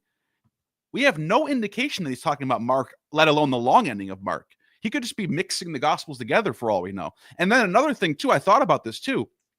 The longer ending might even come from Justin Martyr saying this. Well, if it is Justin Martyr, I don't think we can definitively say that's what he's quoting. Right. Just a couple clarity. One, word order doesn't matter in Greek because you can translate it the same exact way. But not if you're citing something, though. Not if you're citing. If you're citing a passage, it's got to be the correct order. Well, unless he is the only other opportunity of that would be is he's quoting a variant of word order from one manuscript to what we have, which probably not. And now we're jumping a new. Yeah, right. We're adding and to me, it's more likely. To me, it's more likely that he's quoting from memory something, not necessarily like copying something. And it could be Luke that he's summarizing. It could be Mark that he's summarizing. Here's the thing that when I look at it, so when I did, if you looked at Codex H, which has a lot of that late 1st century, early 2nd century church fathers like First Clement, Ignatius, I had a chart when I did my dissertation. I had a chart every citation that these fathers used in the New Testament. And I had to put them into 4 categories specifically. One, is it a direct citation, meaning it's a word for word? There's really not much variant in it. Then there was a partial citation category, which it's like, yeah, it seems like he's quoting a section or just one line. Then there was a indirect citation where it was more of a summary or just bringing some sort of overall idea to allusion more than an actual direct citation. And then there was a 4th category. The 4th category was potential, maybe. In this situation, if I were using that manuscript or that document with Justin Martyr, I would have put it in the 4th. I would have said it's a potential connection to Mark. I would to call me, that it's not category as clear. maybe / unlikely. Yeah, because he's not but he's not talking about Mark in that passage. If you read the whole passage, I'll Right. read it real quick. Can I read it real quick so people know what we're Please. talking about? You want to Okay. share your screen or? I can share Yeah, the go screen, ahead. but so people can read along if you want. That's fine. All right, here. Yeah. I shared it. I'll make it a little Okay. bigger. Okay. So this is from Snap's article. I'm just reading what he wrote. All right. I trust that he has a good translation here. You can see it? All right. He says, that which he says, he shall send to thee the rod of power out of Jerusalem, is predictive of the mighty word which his apostles, here's the phrase, going forth from Jerusalem, preached everywhere. So that's where it says, exaltantes, pantaku, ekeruxon. They preached everywhere. There it is right there. All right. And though death is decreed against those who teach or at all confess the name of Christ, we everywhere embrace and teach it. And if you also read these words in a hostile spirit, you can do no more, as I said before, than kill us, which indeed does not harm to us, but to you and all who unjustly hate us and do not repent, brings eternal punishment by fire. Now, I'm off the rip. I'm asking this. What does this have to do with the ending of Mark at all? It has nothing to do with the ending of Mark at all. Number one. Contextually. So I just all you're looking at, you found this reminds me of the Jeremiah's quoting Genesis thing, but this is even weaker than that, because some people say Jeremiah is quoting Genesis. They found 2 words in Hebrew that happen to be in Genesis creation and go, oh, it's a citation. It's not. But that one's way stronger than this one. This one has nothing to do with Mark at all. Mark's ending. I mean, what do you think? I don't think, again, I think it could be him summarizing just the whole truth of the Gospels. The commission, Great Commission. I agree with that. Because Mark's Gospel actually doesn't start with Jerusalem. It starts with Galilee, which I'd like to get into that at some point. Mm-hmm. Luke is really the only one. It's not in his Gospel, and it's in Acts, where he actually talks about starting in Jerusalem, Judea, Samaria, then the other parts of Europe. So you're helping us out by saying that. I didn't even think about that. That's a clever. I'm not trying to help anybody. I'm just stating the facts. I respect that. I'm loving if it was coming from Mark, it would say Galilee. I think so. I think so. Although there is a section where Jerusalem is mentioned. My point is it's too controversial to say this one is linked. And we don't have to go too much further to get, to me, a more definitive quotation from the long ending of Mark. So let's be real.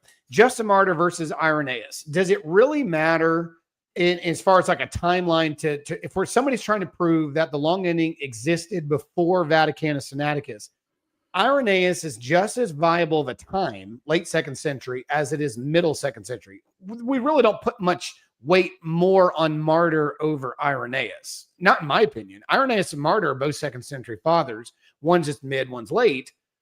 I don't really think it matters. To me, there's a more definitive statement, and I know that you guys have a response to and I have a response to your response. But I'm sure the audience wants to hear your response before it hears my response. No. Are we talking about Irenaeus? Because I think we all agree on Justin Martyr. We're going to Irenaeus now, right? Yeah. My point is if Irenaeus definitely has the long ending of Mark, it doesn't carry any less weight than if it were Justin Martyr that had it. They're both in the 40 2nd years. century. It'd be like a 40-year difference, I think. Does that really change the weight much, in my opinion, if we're trying to prove that it existed before Vaticanus? No, I don't think it changed. Neither. I don't think any of us are like, if we found out again, if it was early 1st or early 2nd century, it wouldn't bother. It's just, Justin Martyr's writing. Justin Martyr's writing in the 150s. So if it's in Justin Martyr, then you might as well have it in early. You might as well have an original to Mark, because that's only half a century before that. So that's why I say Justin Martyr is a big claim. Irenaeus, we're talking like a century after Mark's written. So now, but he's pretty closely connected to John. I mean, through Polycarp, he's not too far from the tradition, is what I'm getting at. He's not. He's a grandson in the tradition of the apostles. It's still significant. I wouldn't say it's as significant as Justin Martyr, but it's close. I agree with you that we're getting close to this. We're getting close. Yeah. Sorry for the highlights. I would. The only part that I would say, to me, Martyr's more of a reporter of events. Irenaeus is actually a bishop in Lyon. So I would actually say his authority in the church had more weight than Justin Martyr's. Absolutely. So, and what you got, Stephen, there? I don't think you'd have any contention with any of this, because you were telling me on the phone even that the long ending of Mark seems to have, Johannine, Lucan, Matthean material in it. And you could see some of the citations that even Acts, right? It seems like it's aware of this material. Which would be Lucan, because I think even if you guys disagree with me on Luke writing it, I think you agree that the writer of Luke and Acts are the same guy. Yeah, at least most of the portions, if you want to grant that the prologue of Luke might have been tacked in there or something. There's always disputes. I don't know the answers to these questions, but I like to entertain the different views. So there's a lot of them. If you're interested in knowing where this is at, this is in Hitler, Homer, Bible, Christ. Dr. Carrier wrote this book a while back, and is one of the places that actually brought my attention to looking closer. So patristic evidence, right? I wanted to get into... that's just this. This is just a general thing where it says shortening. There are a few older papyrus fragments of Mark. None contain any part of chapter 16 and thus are of no help in determining the state of Mark's ending. Go ahead. So interesting point here. This is the debate. This is what set it off for me. And I see where he says there, likewise, Sinaiticus also leaves blank after Acts. I think that's what you were just referring to, Neil. In fact, didn't Neil just show an image of that? Yeah, I have the image right here. Yeah. That was so. Go ahead and finish it, and I'll jump in. Go ahead and finish. Yeah, I don't even need to read this part. I think it's the Irenaeus section that he quotes, or that I'm quoting, that is actually very interesting in terms of he is doing a quote, but it's coming from a Latin manuscript, which is later, and we don't have the original Greek. And there's this, man, it's kind of like, trust me, bro, we've got centuries later, but this text we think preserves. And there's an earlier 4th century quote that some tried to tack on to a person who said they saw it in an earlier Greek manuscript by Irenaeus. And it's a very complicated, not YouTube friendly kind of discussion to get into the weeds of, did Irenaeus really say this in the original Greek? You know what I mean? You pull up the quote that we're disputing? Can you pull it up? Do you have Irenaeus? Or I can read it. I can read it if you need me to. It'd be cool to pull it up for people to see. I can read it at least. If you want to take a second to find it, I certainly can pull it up in the sense of. It's probably in that passage, right? This is what it says. It's in book 3. It's an It's against heresies, book 3, chapter 10, paragraph 5. All right, and this is what it says. Also, towards the conclusion of his gospel, Mark says, and it's interesting that Irenaeus is actually pointing to a location in the gospel. So then, after the Lord Jesus had spoken to them, he was received up into heaven and sits at the right hand of God, which is Mark 16:19. Confirming what has been spoken by the prophet, the Lord said to my Lord, sit at my right hand, so I'll make your foes your footstool. And that's in Irenaeus's Against Heresies, book 3, chapter 10, paragraph 5. Right. All right. Right here. I do have the Carrier's quote. If you want to pick it apart, you're like, I am not going to interrupt you at all. I just figure it's worth showing people. Just to say, because there's a Latin translation of it doesn't mean that it's wrong. But no, and that's true. And he look at how he says it, just so you know what his argument is. The only other relevant author from the 2nd century is Irenaeus, because he already dealt with Justin Martyr. Pointing out how, right, and we all agree that this is it's questionable. I would say unlikely. You would say questionable. Either way, he appears to. But if Irenaeus did quote it, it brings up the likeliness a little more. I'll admit that, at least in my mind. The only other relevant author from the 2nd century is Irenaeus, 185. He appears to provide the only reliable evidence that the long ending was in any copies of Mark in the 2nd century. But the manuscripts of Irenaeus are notoriously corrupt and problematic. He only mentions the long ending once, and that in a passage that only survives in Latin translation, yet the Latin texts of Irenaeus are among those most tampered with. The claim has been made that Theodoret, I hope I'm pronouncing that right, of Cyrus, forgive me, 450 AD, quotes this passage in the original Greek of Irenaeus, I imagine he's meaning, confirming that if it had been interpolated, it happened in the Greek before the Latin translation was made, which would certainly be possible. But this is not, in fact, true. Theodoret's actual quotation is from a previous section of Irenaeus, not this one. And there's footnotes to go check his facts and see if he's right. It has also been claimed this passage is quoted in Greek in a marginal note added next to the long ending in a medieval Bible, but that's also not true. The scholium in question only says, quote, Irenaeus, who was near to the apostles in the 3rd book Against Heresies, quotes this saying, as found in Mark, end quote. It does not quote the text of Irenaeus, as that manuscript dates to the mid-10th century, and the author of its marginalia, dates no earlier than the 5th century.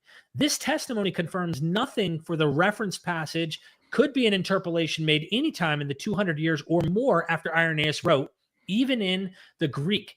Yet for all we know, this scholar could be referring to a Latin text of Irenaeus.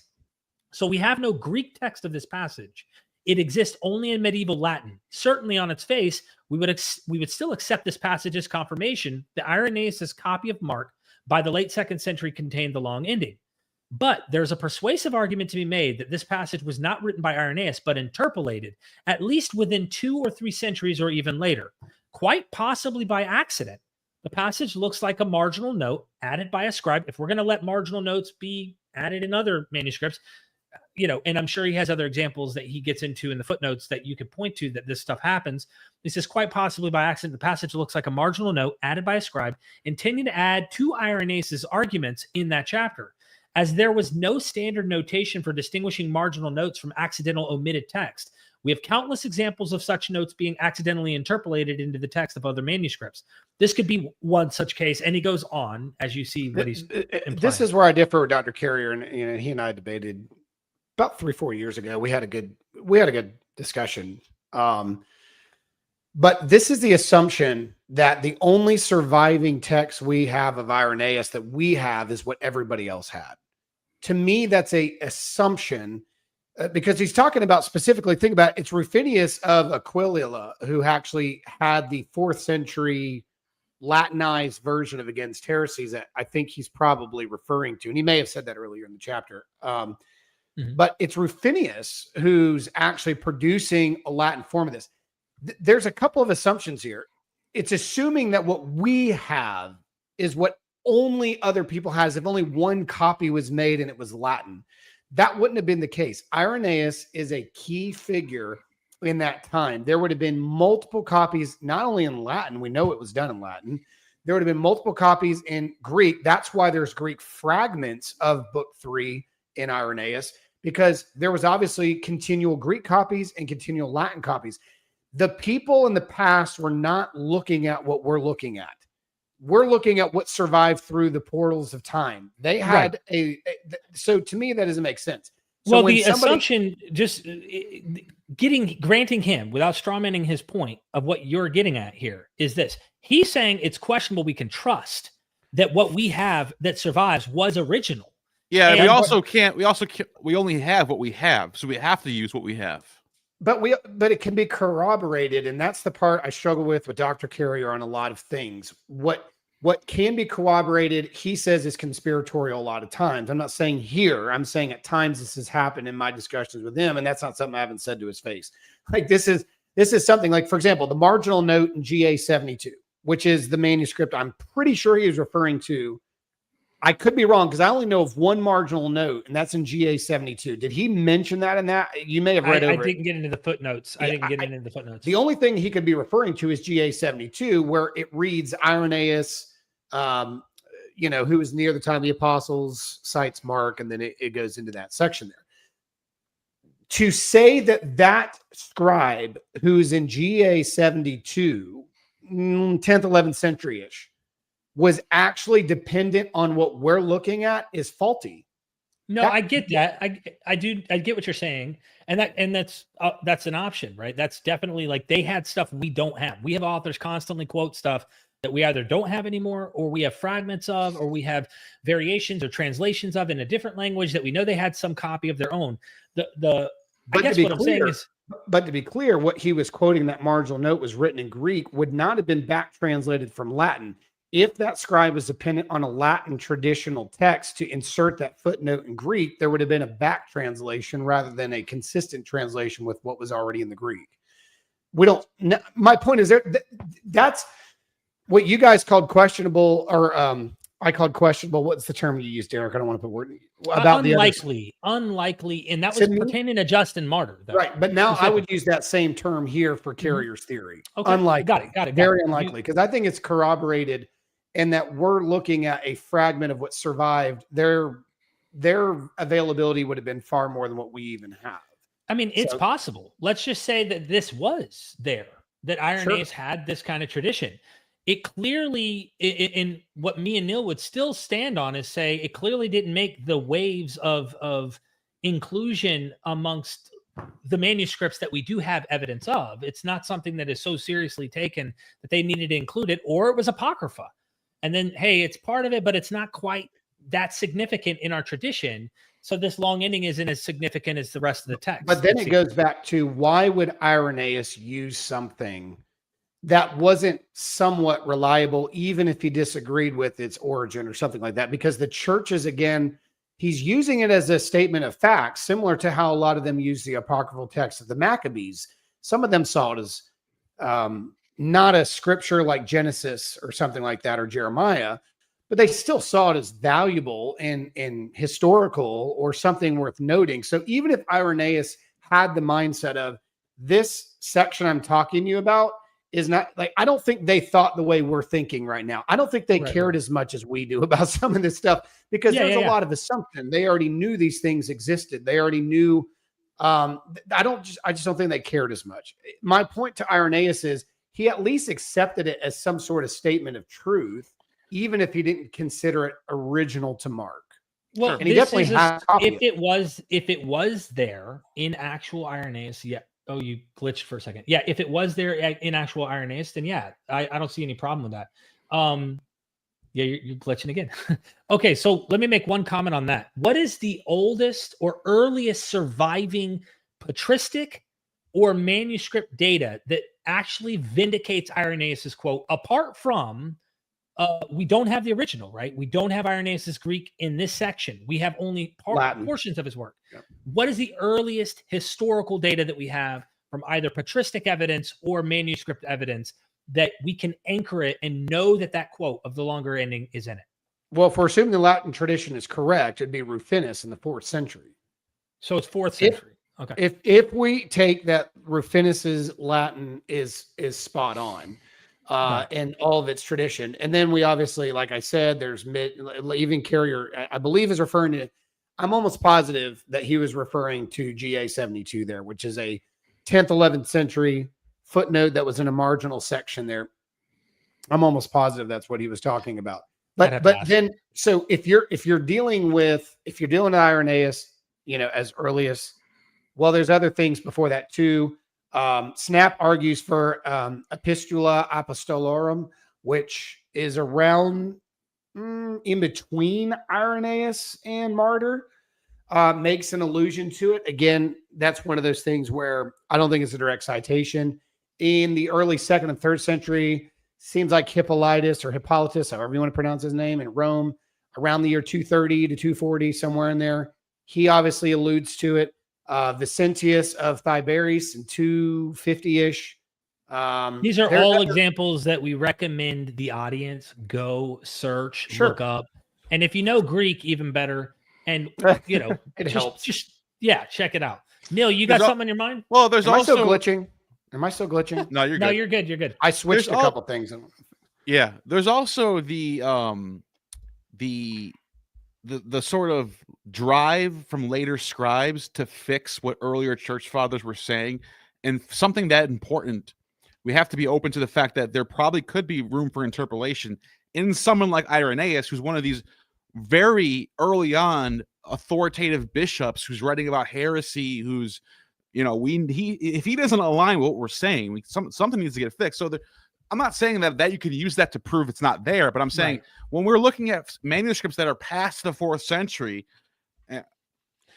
we have to be, Neil, this gets back to a fundamental question. Stephen, I know that we could spend a lot of time in bringing up this quote. First of all, I want to thank you for even joining us and being so cordial and having such a cool scholarly discussion with us, man. You've always been laid back. It's amazing and refreshing to have people on the other end of the aisle, right, where we can actually get along and disagree, but do it in such a manner that is copacetic. This still, and I want to pump this back to you. We are looking at this, and obviously maybe it's a chip on my shoulder that goes through the lens of my interpretation of why long ending of Mark, why short ending of Mark, why third ending of Mark, why fourth ending of Mark, why is there a fifth ending of Mark floating around? Why are they making all these ending of Marks? And for me, it still gets back to, I imagine someone saw a problem in the way that ended. You agree with that assessment? Yeah, so here's my thing. My view of Mark is that its original publication was simply to be a collected group of sermons from Peter. We see evidence of this pretty early on in some of the church fathers, that Mark was prompted by people to continue the traditions of Peter, because, I mean, in their mind, Peter is illegally in Rome, bringing the gospel, starting churches, his life's in jeopardy. We believe that he was actually killed in Rome. Some deny that, but that's fine. So people prompted Mark to write down the collected sermons. Now, Clement of Alexandria is an interesting figure in this, because I think his tradition of this would be the most unique, given the fact that he was in the region where John Mark went. Mark went down to Alexandria, started churches, which not long after that is where Clement of Alexandria, Origen, all them are, is in the same region that the gospel was brought by Mark. And his tradition that he received in Alexandria was that people prompted Mark to write Peter's sermons so they didn't lose his great stories of Jesus. And so Mark, by the movement of people, and it said that basically Peter was indifferent. He didn't either deny it or say, yeah, let's do it.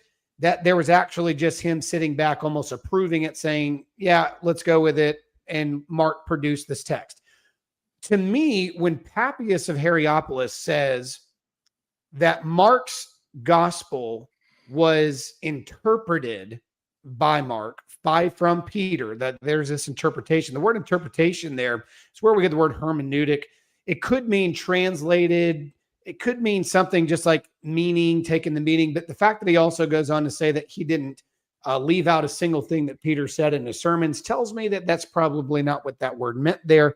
I think what he meant is that Mark transmitted a oral tradition and made it written. And what does that look like? Not very good writing. For example, Mark's writing is questionable in some places about one order. You and I think all three of us talked about this the other night. I don't know. It was really late, so I don't know what I said. But we talked about if I repeated it. I did have a few extra drinks that night. I probably should have been smarter.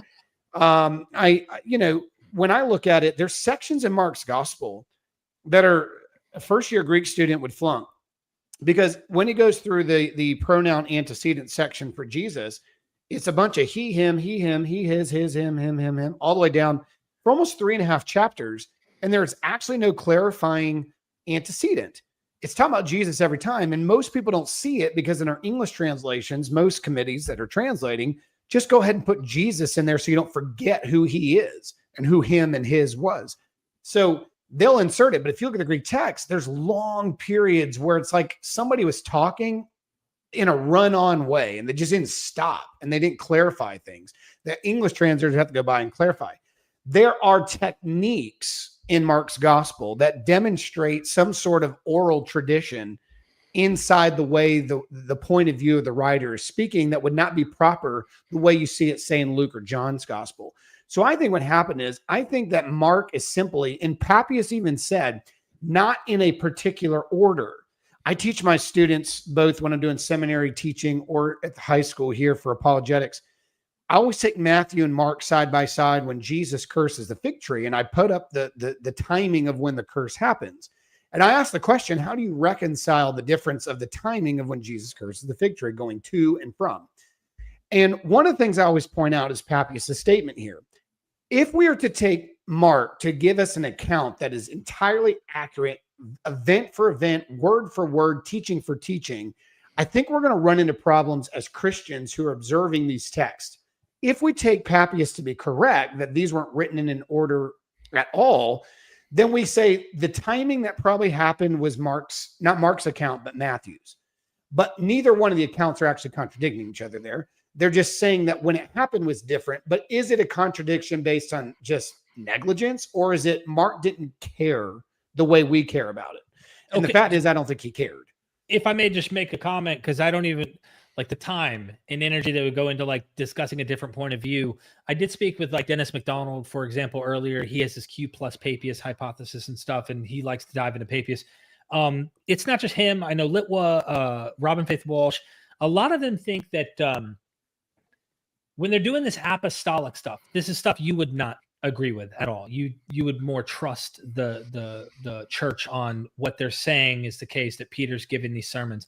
Lots of scholars think that Mark is working and well aware of Paul's letters and might even be in some way using Pauline theology and how they're constructing it. But also, just to mention the opposing view here, Papias, there's a scholar, and I can't remember his name. Dennis told me earlier because there's so much we've been covering, where the scholar actually thinks that they're kind of inventing this tradition as they're looking at their sacred text and stuff, as they're making apostolic succession and all this kind of stuff, going back to the gospel material. And some of those are like the death of Judas being an oral tradition that he gets passed on to him, things like this, where people are clearly giving him traditions, telling him stuff. But what is getting? Is it as factual? Is it actually what goes back? Is it historical? And I know you're trying to go to the Gospel of Mark and see this as sermons. That doesn't even get into Papias when he mentions like Matthew. He thinks there's a Hebrew. He's not the only one. Right, but specifically with him being one of the earliest voices, according to Eusebius, scholars will say, actually, these are loan words. These are Aramaic loan words that they seem to imply to whoever's reading this, like, hey, maybe there was this earlier Hebrew gospel. You could argue there is one. I think you think there probably was. I think there's a sayings gospel, collection of sayings, Sermon on the Mount, Lord's Prayer, Olivet Discourse. I think that there was a sayings gospel, and I don't know why Papias gets all the love on that one, because he's not the only one that says that. I mean, even Eusebius reports stories of it's so early people. though. Yeah, he's the earliest. Papias is so early though. For him to to say sure. that early is pretty significant. But he's not. But he's not independent in saying it, is my point. If he would have been the only one that said that, just kind of like Irenaeus, there's like this statement where he says that Jesus was 50. There could be a dispute as to what he was getting at there, which I would argue, but let's just say that's what he meant. We would say that can't be corroborated. He was wrong. I mean, Jesus wasn't 50 when he died, because it's an independent statement without any aid from anybody else. He would be disagreeing with a large body of people who are citing the life and ministry and death of Jesus, and they're putting him in his 30s, including the biblical texts themselves, if you just follow the ages. So again, an independent quote is problematic. If you can actually corroborate that with other witnesses, well, that's a little bit different. And so when I look at, for example, I mean, we were talking about this, I think a little bit, Pontianus is around the year 190. He goes to India. Eusebius reports that when he got there, he thought he was bringing the gospel for the first time. Turns out Bartholomew actually got there before Pontianus did. And he states this, that Bartholomew, one of the apostles, had preached to them and left to them a writing of Matthew in the Hebrew letters. Even Irenaeus says that it was done in the Hebrew dialect on 3 occasions, both in Against Heresies, Book 3, Lost Writings of Irenaeus. Jerome talks about it in Illustrious Men. Origen says it, that Matthew was first published and composed in Hebrew letters. Eusebius mentions it. How do we know that they weren't working off of Papias in some way, or there's a well-known tradition amongst the Christians to, hey, Papias mentioned there was a Hebrew gospel of Matthew floating around, and we're talking about Bartholomew from the Gospels, that character, or a different Bartholomew? That would be probably one of the 12. Yeah, so that makes it a little more suspect. That's why we like, for example, if you went to Philostratus and you were looking up Apollonius Tyana and they talk about Damas, you would be as skeptical about this guy named Damas as a eyewitness to the things that Apollonius is doing and like the kind of claims that no, because it's even worse than that, because Bartholomew was living in the time of Jesus. Mark doesn't get written until 70, around there. Matthew's supposed to come after that. If Matthew's So wait, are we saying Matthew was actually older than we think it is, and the translation came after Mark? Like it adds a lot of stuff. Oh, I do think the Greek Matthew came after Mark. I think that what people are calling the Hebrew Matthew and a lot of these church father quotes, Eusebius, Cyril, Jerusalem, Jerome, etc., are all talking about what some scholars are looking for, this sayings gospel, the Q. I don't think that Q exists. I actually agree with our wonderful scholar at Duke University on this. I don't think that Q exists. I don't think it needed to exist because I think there was already a sayings. I actually make the argument that the best representation, in my opinion, of what a early Hebrew Matthew would have looked like can be found in the Epistle of James. It's almost an exposition of just Jesus's teachings and major teachings, like the Sermon on the Mount. It goes into this weird section at the very end that's almost apocalyptic, like Jesus' Sermon on the Olivet Discourse, teaching people practical practices. He is giving an exposition of the Sermon on the Mount for most of the epistle to Jewish communities, which would make sense. If the original Matthew was published in Hebrew Aramaic, the Greeks wouldn't have been reading it. It would have been only people from those communities. I find it really hard to believe that one of the 12 disciples had a gospel in the original language, but it got lost. No, Jerome, I feel like that would be preserved at all costs. Well, Jerome said that the Hebrew Matthew was actually brought to him from the library of Caesarea by Pamphilus. He actually makes the point that Pamphilus brought him this because the Ebionites wanted the Hebrew Matthew. They did not like the Greek Matthew. So by the time Jerome is actually on the scene, they're actually... I have to pee. I'll be right back. And we lost it, though? We lost it? How do we lose it? Because why would anybody want the Hebrew Matthew that's incomplete, number one? Sacred. It's sacred. It's the oldest one. It's in the original language. Bartholomew himself touched it. That's a good reason. Well, again, the thing is, if you go to what were most churches able to read, it wasn't Hebrew, it was Greek. Yeah. Go ahead. I was going to, for the sake of just holding on to relics, we're talking about something that one of the 12 has had in his hand and passed along, one of the original gospels. I just don't think that would ever get lost. There's just no way I think it's lost. Well, it wasn't in the 4th century. It was apparently in it was tucked away in a library being preserved at the time in Caesarea, according to Jerome. Pamphilus made his own copy and brought it back to Rome with them. And then the Ebionites, who were very, very impartial, towards certain that they didn't want the Greek Matthew. They wanted the Hebrew Matthew. And they asked him to make a copy for them and translate it for them, which demonstrates to me that the Hebrew gospel, it's not like a word for word, like here's Hebrew Matthew and it was translated straight into Greek. I don't think that's the case. I think that Matthew is dependent quite a bit on Mark. If Mark is truly Peter's story, why not? Right. Peter was for things that Matthew wasn't there for. I think that Matthew's Greek publication is actually a group of people that actually were in the headquarters church, either Antioch or Jerusalem, who produced a headquarters gospel. Because even though Mark is the first gospel, we have to explain why Matthew is the most circulated. If it came from Mother Church, it would be the most circulated because it was sent from the Mother Church. And we find it quoted very, very early on. Didache, First Clement. Didache quotes the Gospel of Matthew almost 30 times in its small documentation, and Mark is quoted 1 time. Luke is quoted 2 or 3 times. So Matthew was the primary gospel being read, memorized, Lord's Supper. You got the whole entire scenery there, the prayer, Our Father who art in heaven. This was a practice of the church. Matthew was the primary gospel, even though it was 2nd or 3rd in publication, because I think it came from the headquarters. We also have testimony that Matthew's gospel was translated by individuals. There's statements that when Barnabas, who was with Paul, died, he had his own translated copy of Matthew on his chest when they buried him in Cyprus.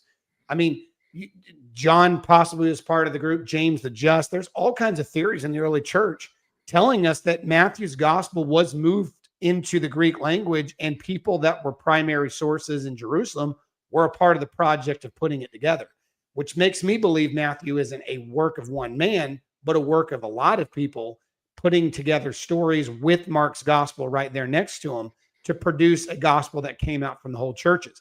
So Mark's gospel being just a saying, teaching, Jesus said this, Jesus did that, Peter did.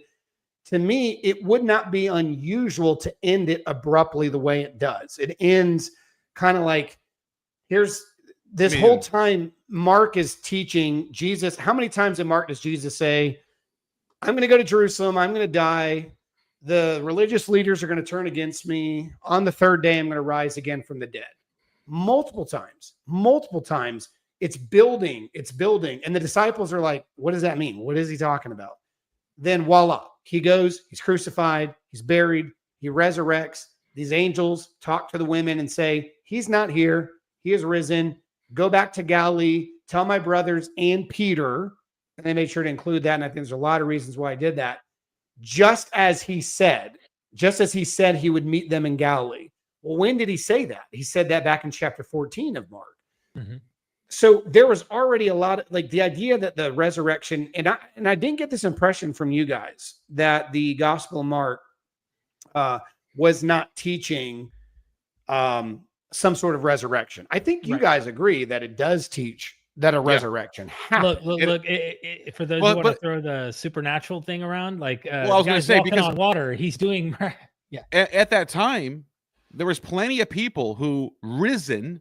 Like even why rise? Why go up? Why not go to the underworld? Like Hades is down in the underworld.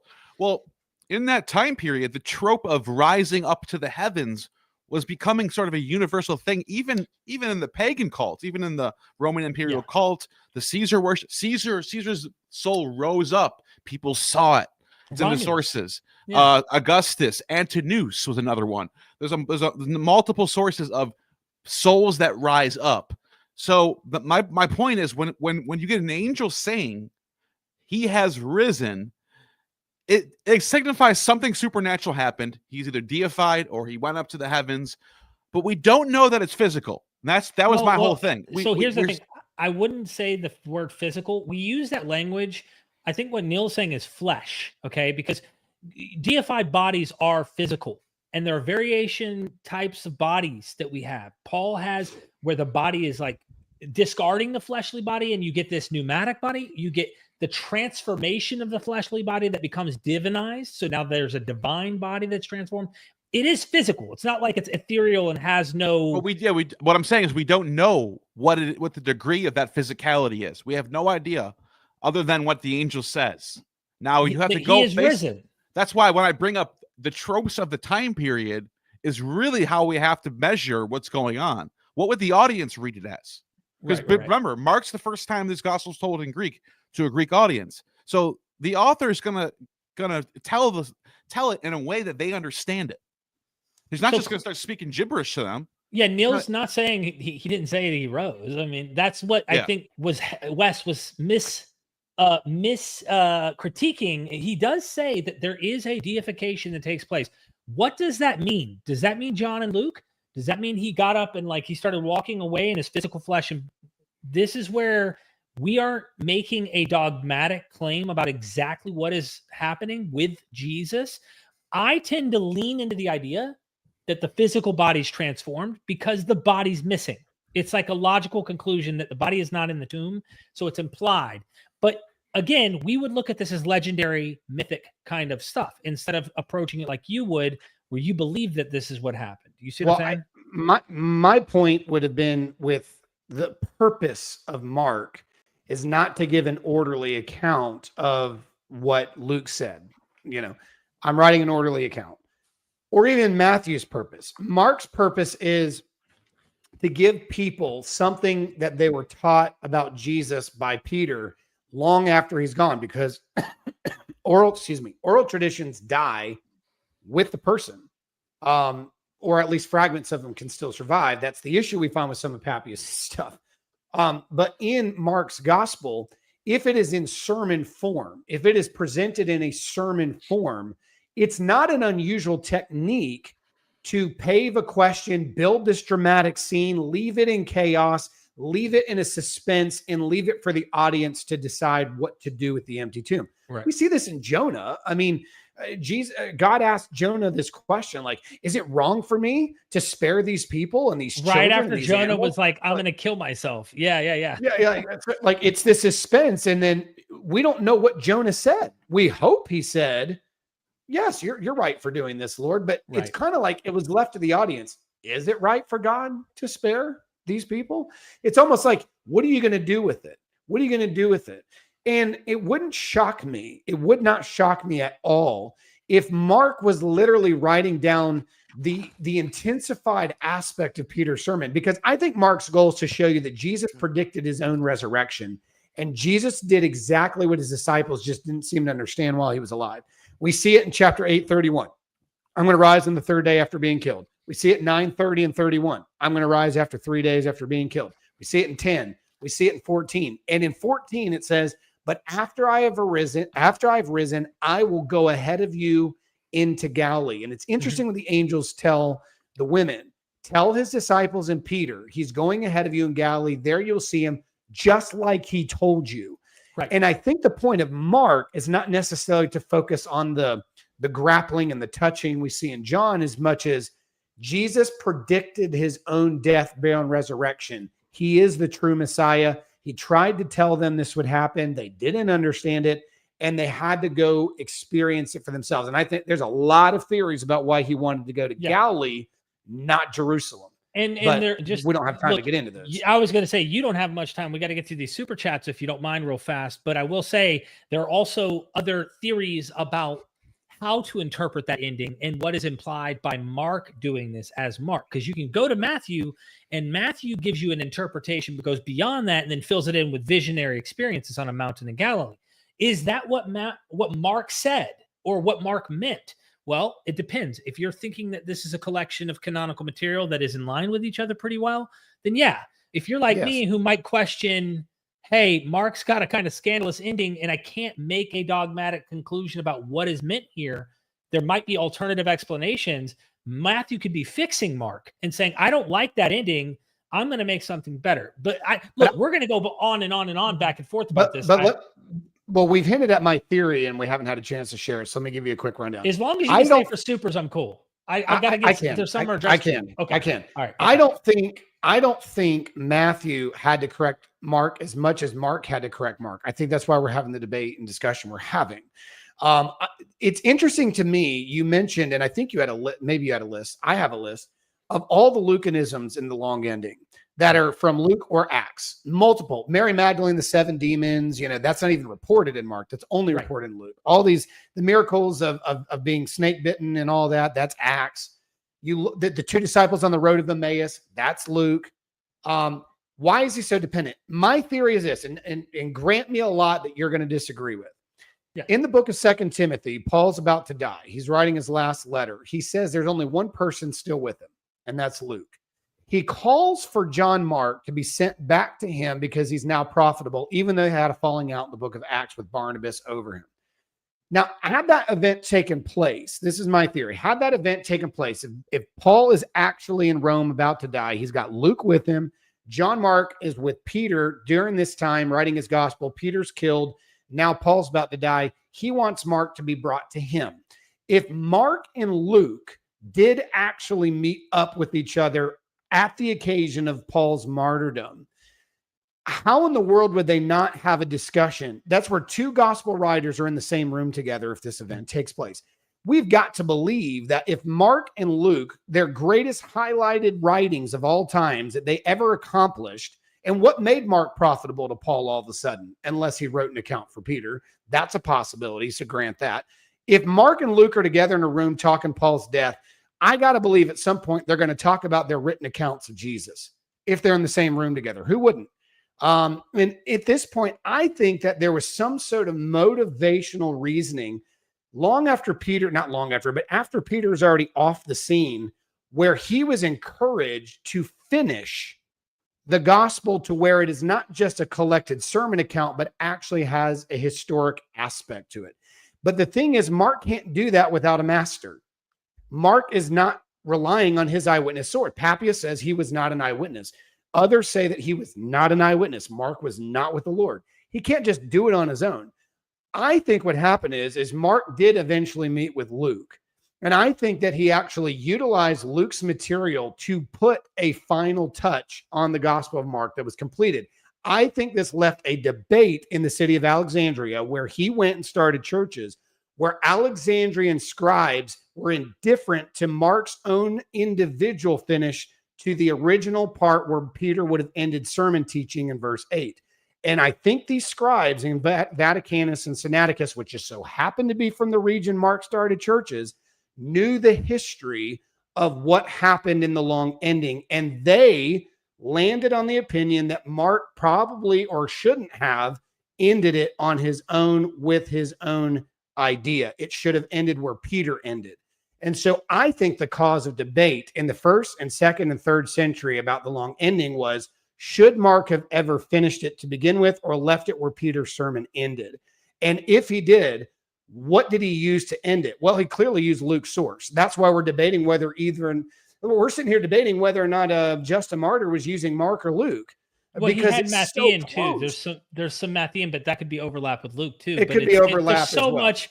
But my look, point is, it's not out of the ordinary to think that an original writer went back and made his own interpolation to a document.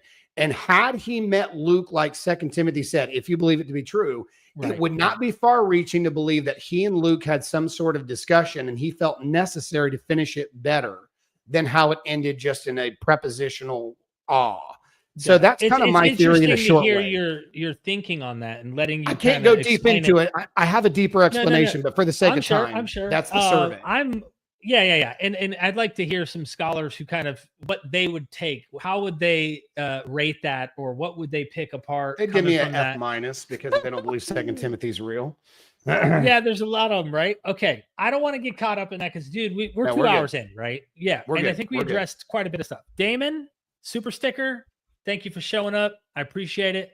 I fish in a tie. Please discuss the best ending codex. How do you pronounce this? Bobiensis? Is that correct? Yep. Is this the short ending, or I can't remember what Bobiensis, the ending of that was. Talking about in regards to the Mark. Yeah, the Markan ending. Isn't that one of the ones that does have it? Isn't that one of the later ones? I'm not sure. Yeah, it is later. I think it is later. Let me double check though. Hold on, guys. My camera's screwing up. Hold up. My camera's screwing up. Sorry. What I'm looking at here, it says that Mark, unique. This one, Mark Codex Bobiensis, 4th to 5th century, has a unique reading of Mark 16:3. Brutes Metzger translates the following: but suddenly at the 3rd hour of the day, there was darkness over the whole circle of the earth. Angels descended from the heavens, and as he, the Lord, was rising in the glory of the living God, at the same time they ascended with him, and immediately it was light. That is an ascension narrative, exactly what you were indicating, Neil. I mean, now, can you all see me? That's a specific. We know what happened. There is no like mystery like the original Mark has. Yeah, that's an ascension, but it's an ascension narrative. It's like right then and there. Interesting. Thank you for that super chat. But okay, so real quick, that manuscript is what's considered more of a Western type, which has a lot of Latin influence. And a lot of the Western Codex D is the same way. These manuscripts seem to do a lot of interpreting more than transcribing at places. So and by the way, it does have an interpretation of what happened in Mark at best. Possibly. Yeah. That is the tendency of Western manuscript traditions because they're influenced by Latin homilies. That's interesting to know. I didn't know that. Thank you. Yeah. By the way, it does have the longer ending though. It does. Yeah. Cross Bible, thank you so much, Stephen Nelson from Cross Bible. Go check out his. You might actually want to check out his website, Stephen. Like he's like doing something, and I think it's gonna be better than like Bible Gateway and all of them pertaining to how he's formulating the biblical text. It's awesome. It's a great website, dude. It's an amazing software. I got to introduce you to Stephen. Mark 16:2, and I can't read Greek. Mia ton sabaton. Ton sabaton, and prote is the next word. Prote sabatu. Does this shift suggest a later non-Markan author of the longer ending? He's talking about the difference of the scenery. Like when you come on stage 1, you have this introduction, and then you have this reintroduction in verse 9. It's the first day again, right? Yeah, you're reintroducing Mary Magdalene, and you're introducing her by description, which typically if you introduce a character, you put the description at their first occurrence, not their second. So that's what it's referring to. And this is, by the way, part of the debate that Eusebius was having with his friend, because he was like, well, was it early or was it like, and he's like, just go with Matthew. Just go with Matthew. Mark's wrong here. It doesn't belong anyway. That's what he's talking about in this comment. Thank you so much, Stephen, for that. Getting into Greek. By the way, he's teaching me Greek too, so I'm slowly learning. Same here. I'm going to Stephen. It's fun. Hey, kudos to you guys. Good job. Thank you, man. Thank you. And there's so much cool material to learn in Greek anyway. So S Mill, thank you for the super chat. This is not new by Wes 2015 quote. The odd empty column at the ending of Mark in Codex Vaticanus, end quote. At Jeff Riddle. Jeff Riddle is a King James onlyist. We have debated on the not the long ending Mark, excuse me. We debated on story of the woman caught in adultery. So he's one of those guys that thinks the Textus Receptus is a perfect Greek transmitted text representing the original Greek that's in the first Jesus century, even though it spoke didn't come. in King James. Yeah, Come on. basically. So that's who Jeff Riddle is. For those that don't know, he's a radical A King collection James of manuscripts. The majority of those is the original somehow. which happened in the Reformation period. But go ahead.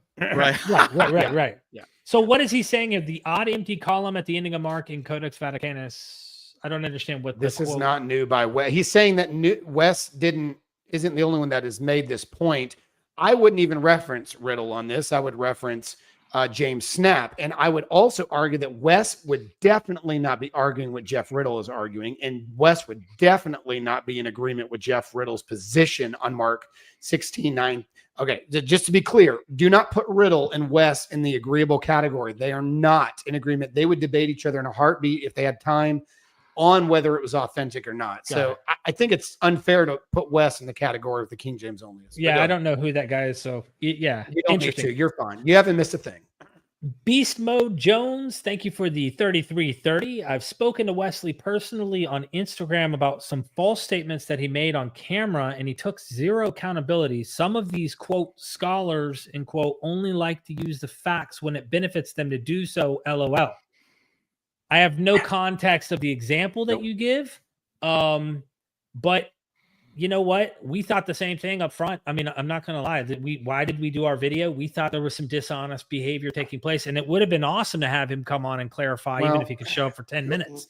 Let me defend my friend. Defend your friend, Stephen. Wes is not a dishonest person. He doesn't lack character, and he's not above accountability. The minute I texted him about the situation, he instantly admitted fault and made an adjustment and an amendment to the video and offered to take it down. So my point is his character's there. What this person may have had frustration with is disagreement or we all take things different from strangers versus friends. I mean, we're all that way. I'm going to listen to my friend's criticism more than a stranger on Instagram. So that may be part of it too. If I could throw this back at you while we have that on topic and get into the next super chat is, what if I discover Wes was mistaken in his debate with Billy on some issues, and we can highlight that? I'm saying he got some zingers on Billy that shouldn't have really landed. I'm not saying Billy was 100% correct on some of the stuff he's pushing, but there were some things about the Enuma Elish that I would have said, hey, Billy's not that wrong here. Will he correct himself, Stephen? I think so. If it was done in the right context, Instagram, Facebook's not the place to do it. Yeah. By the way, the Christmas stuff at the end of our video, there was a whole nother. There was a lot of blatant errors in my opinion, but that's a whole nother. We're not going to get into that. Stephen, thank you for the super chat. I can just give one example though, just so I'm not sound like I'm lying. Saying that our sources for Saturnalia come late. That's just objectively incorrect. But anyways. I just wanted to point out that I'm not just saying it to be a dick. I actually have some things backing up what I was saying. Yeah. Cross Bible, thank you for the super chat. Plato, Lucian, Plotinus, and Musonius, Rufus, and in sentences with yes, they do. Is it bar? Gar. It's gar. For it's a preposition. For Got it. In Greek. Gar. Does that weaken claims that Mark 16:8 is incomplete or ungrammatical? No, it's just odd. And I don't think that our friend here would argue that that's not the standard to end a sentence with. I mean, there's times we end stuff in prepositions in English, not because it's wrong. It's just not as much as it's proper. You're not supposed to end things that way. Oh, that's cute. Is that French Bulldog? Yes. Is that French? Yeah, that's cool. I had an English Bulldog. So I had an English Bulldog years ago. But yeah. Hey, thank you for answering that. Alex5763, thank you so much for the super chat, my friend.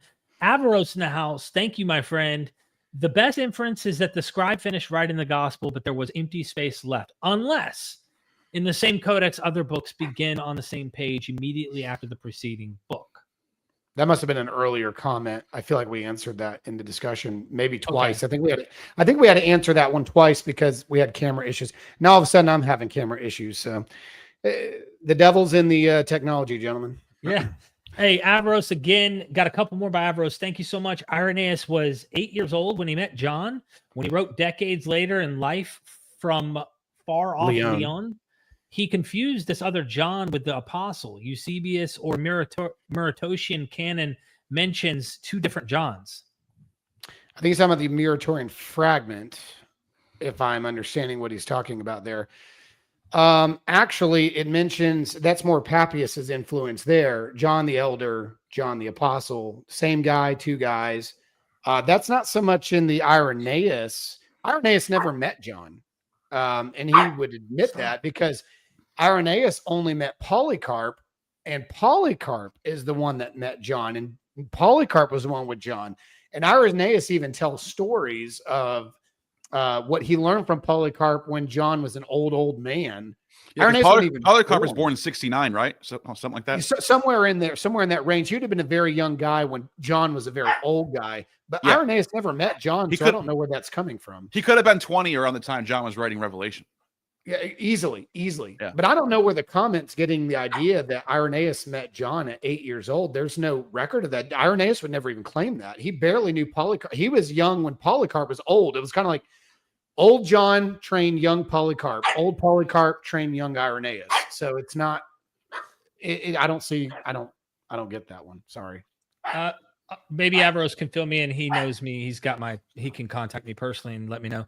Averroes, Papias said there was Matthew's Logia, Hadith Gospel, which others translated in Greek. That Matthew is the Q, very similar to, if not the Gospel of the Lord handed over to Marcion by Paul's churches. I agree with all that with the last line. Marcion was not interested in the Gospel of Matthew.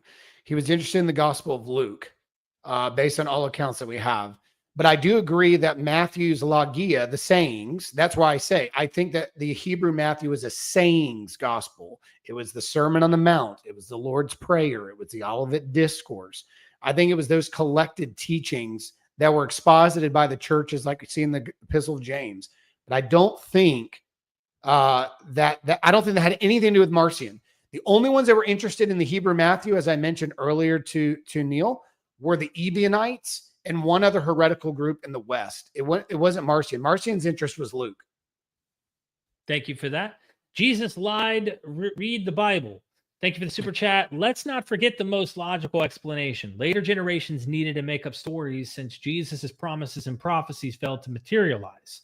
That would be true if Mark was the only gospel in existence. It's not. Mark doesn't need to make something up in the 2nd century that Matthew, Luke, and John already have in detail. To me, that makes no sense. If Mark was the only singular gospel we have of the narrative, that is a viable argument. But the fact that there's three other accounts that go into great detail on that, I think it fails legitimacy in that statement. That's just my personal opinion. You guys might differ with me on that. Well, of course we do. Yeah. I mean, obviously, for me at least, I know Neil might agree with me to the apocalypticism and the sayings and some of the predictions and stuff and how we interpret them, but also seeing how I would say the interpretations of them change over time by Christians themselves and how they kind of reconcile some of those.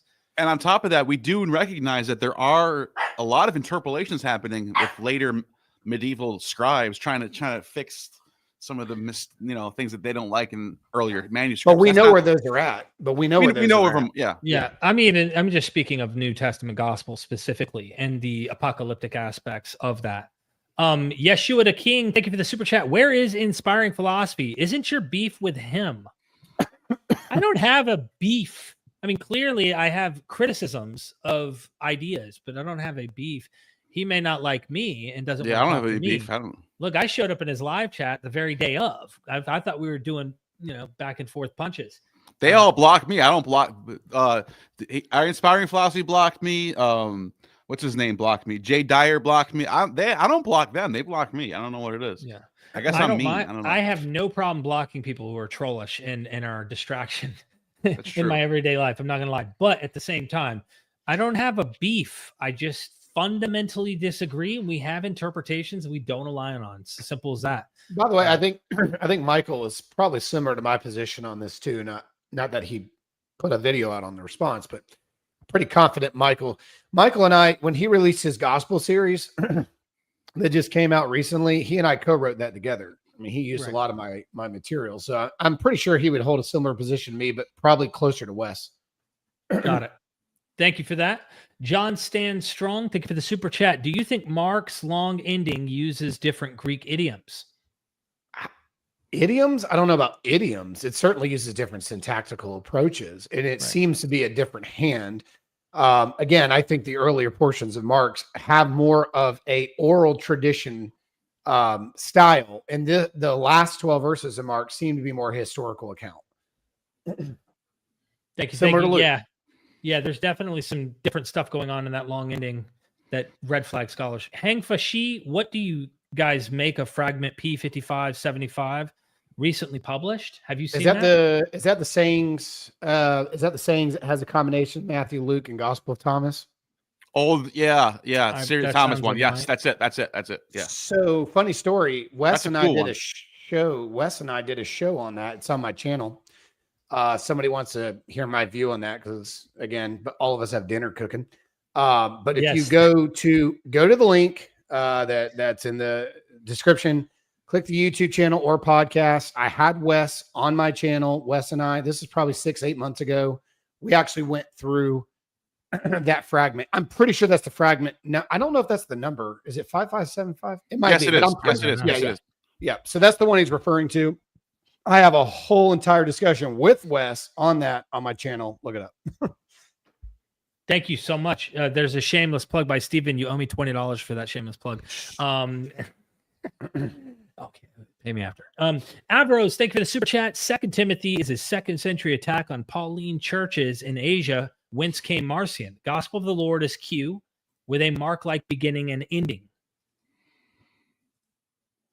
A lot of theory, not a lot of evidence. Again, we don't have. Have you heard of this? I agree with this statement because 2 Timothy has a lot to do with bishopric authority. It has a stress on gnosis being something that's not great in comparison to faith. It does seem to have that sort of bent towards. You agree with the first sentence you're saying, like the first? Yeah, part of it? yeah. Because all these so-called Gnostics, they're all big Paul fans, so they're all. I think that's what the super chatter is getting at here. Yeah. The Pauline churches. They're trying not to use the term Gnostic, which I agree with that. I respect that. Say churches in Asia where Marcion came from, that they were Pauline. They all were big Paul fans, but they also had this bent towards gnosis. Whereas in 2 Timothy is like, nah, gnosis is whack. And by the way, bishops are great. You should trust your bishop, not some random guy in the desert preaching. The last line there, the gospel of the Lord is Q. The gospel of the Lord is a terminology that is used two ways. One, it's in the Didache. And anytime it's used, it's actually referring to Matthew, not Mark. When it says that as it is written in the gospel of the Lord, after it cites what it says, it's actually quoting Matthew, not Mark. So I would say the gospel of the Lord, which is a liturgical response to the audience after a passage is read. So the priest will say, the gospel of the Lord, the people will respond, thanks be to God. Very, very old tradition. It is actually in the Didache. The only thing we can compare it to is actually Matthew, not Mark. So the last line to me doesn't fit.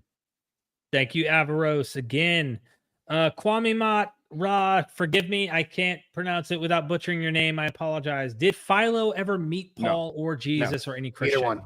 Neither Not one. that we have any. Well, somewhere not in any Eusebius. Christian. Isn't there somewhere in Eusebius where he says that they met? I think he says that, but no one agrees with that. The last part is any Christian. Well, yeah, I mean, he obviously knew of Christians. He talks about therapeutai, which could have been some sort of proto-Christian sect of Judaism that was probably close to like the Essenes.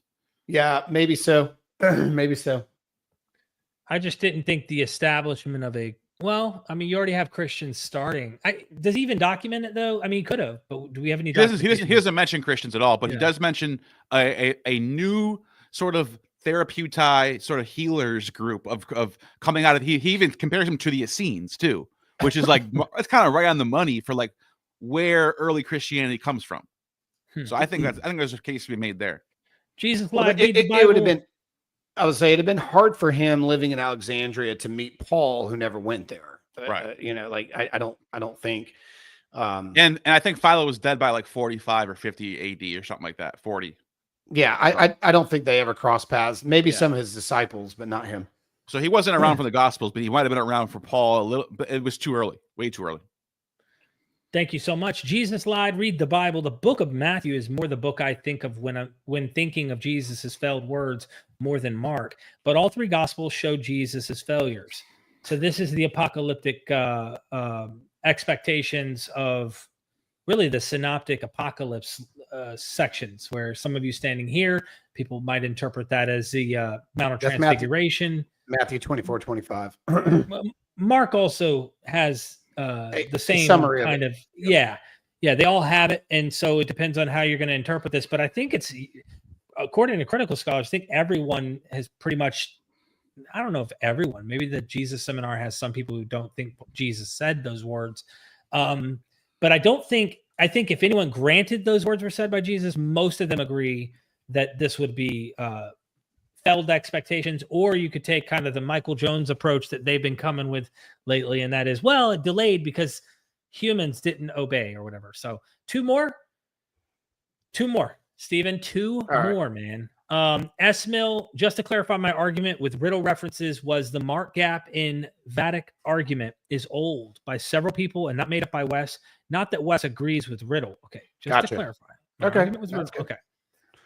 Yeah. Okay, cool. And then last one is Averroes again. Thank you, my friend. Gospel of the Lord is the name of Marcion's gospel. I don't agree. I don't agree. I don't agree. I think that's what scholars say, though.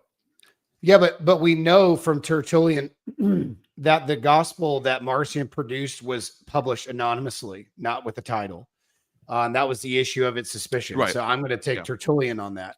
The gospel of the Lord is a line that is given specifically in the Didache on 2 occasions. And every time that line is quoted, it actually quotes Matthew's gospel when it's quoting it.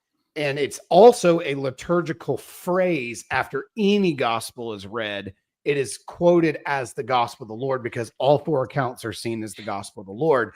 But the only reference we have really is the Didache, and it's usually quoting Matthew when it says it. Before we go, I want to say, as far as Marcion goes, the reason why I think he should be taken seriously is because his father, Philologus, is counted, even in Orthodox circles, as one of the 70 disciples of Jesus himself. So that doesn't mean Marcion's inherently correct, that his father is so special, but he is very close to this. He's only one, he's just one step away from being right there. His father, that's his dad. Do you think Marcion posted a gospel with the name, the gospel of the Lord on it? Or do you think he sent one out anonymous like Tertullian said? I think you're probably correct on that. We have no idea. We don't have it. We just have fragments of it. So who knows? Look, guys, gals, everybody in the chat, subscribe, check out. If you enjoyed what Stephen had to say and you want to follow what he's putting down, pick up what he's putting down. Here's his YouTube channel. I put it in the description. I also added it to the chat. So go subscribe to Stephen. And he also has a podcast link that you can find in the description as well. And also Gnostic Informant. In case you're new to this channel, you haven't come across, subscribe to Gnostic. I would call this a brother-sister channel in a way. Like, he does different things than I do, but we would be in similar veins, though we do discuss different material. And subscribe. I thank you again, Stephen, for your time. Yeah. Enjoyed it, guys. Yeah, man. I was trying not to gang up. Like, we tried to try. I didn't feel that way at all. As long as you were cool and comfortable. Tell Wes, quit running. I'm just kidding. Tell him, come on, man. Let's talk. No, I don't want to encourage any more of the crazy stuff going on in the chats. But hey, I will say this. I was kind of throwing some shots at him earlier, but I will say that he's on fire right now, and I can't be. I have to say, good for him. I respect that. Yeah, that's good. I'm happy for him. He's had some good opportunities. Well, I thank you, Stephen, and yeah, man, let's do this again sometime. Absolutely, appreciate you both. Thank you. Ladies and gentlemen, in case you forgot, we want you to make sure you never forget. We are Myth Vision. Son, do you want to know what the truth is? After this, there's no turning back. You take the blue pill and you wake up in your bed and believe whatever you want to. You take the red pill and you stay in Wonderland. And I show you just how deep the rabbit hole goes. Remember, all I'm offering is the truth. Nothing more.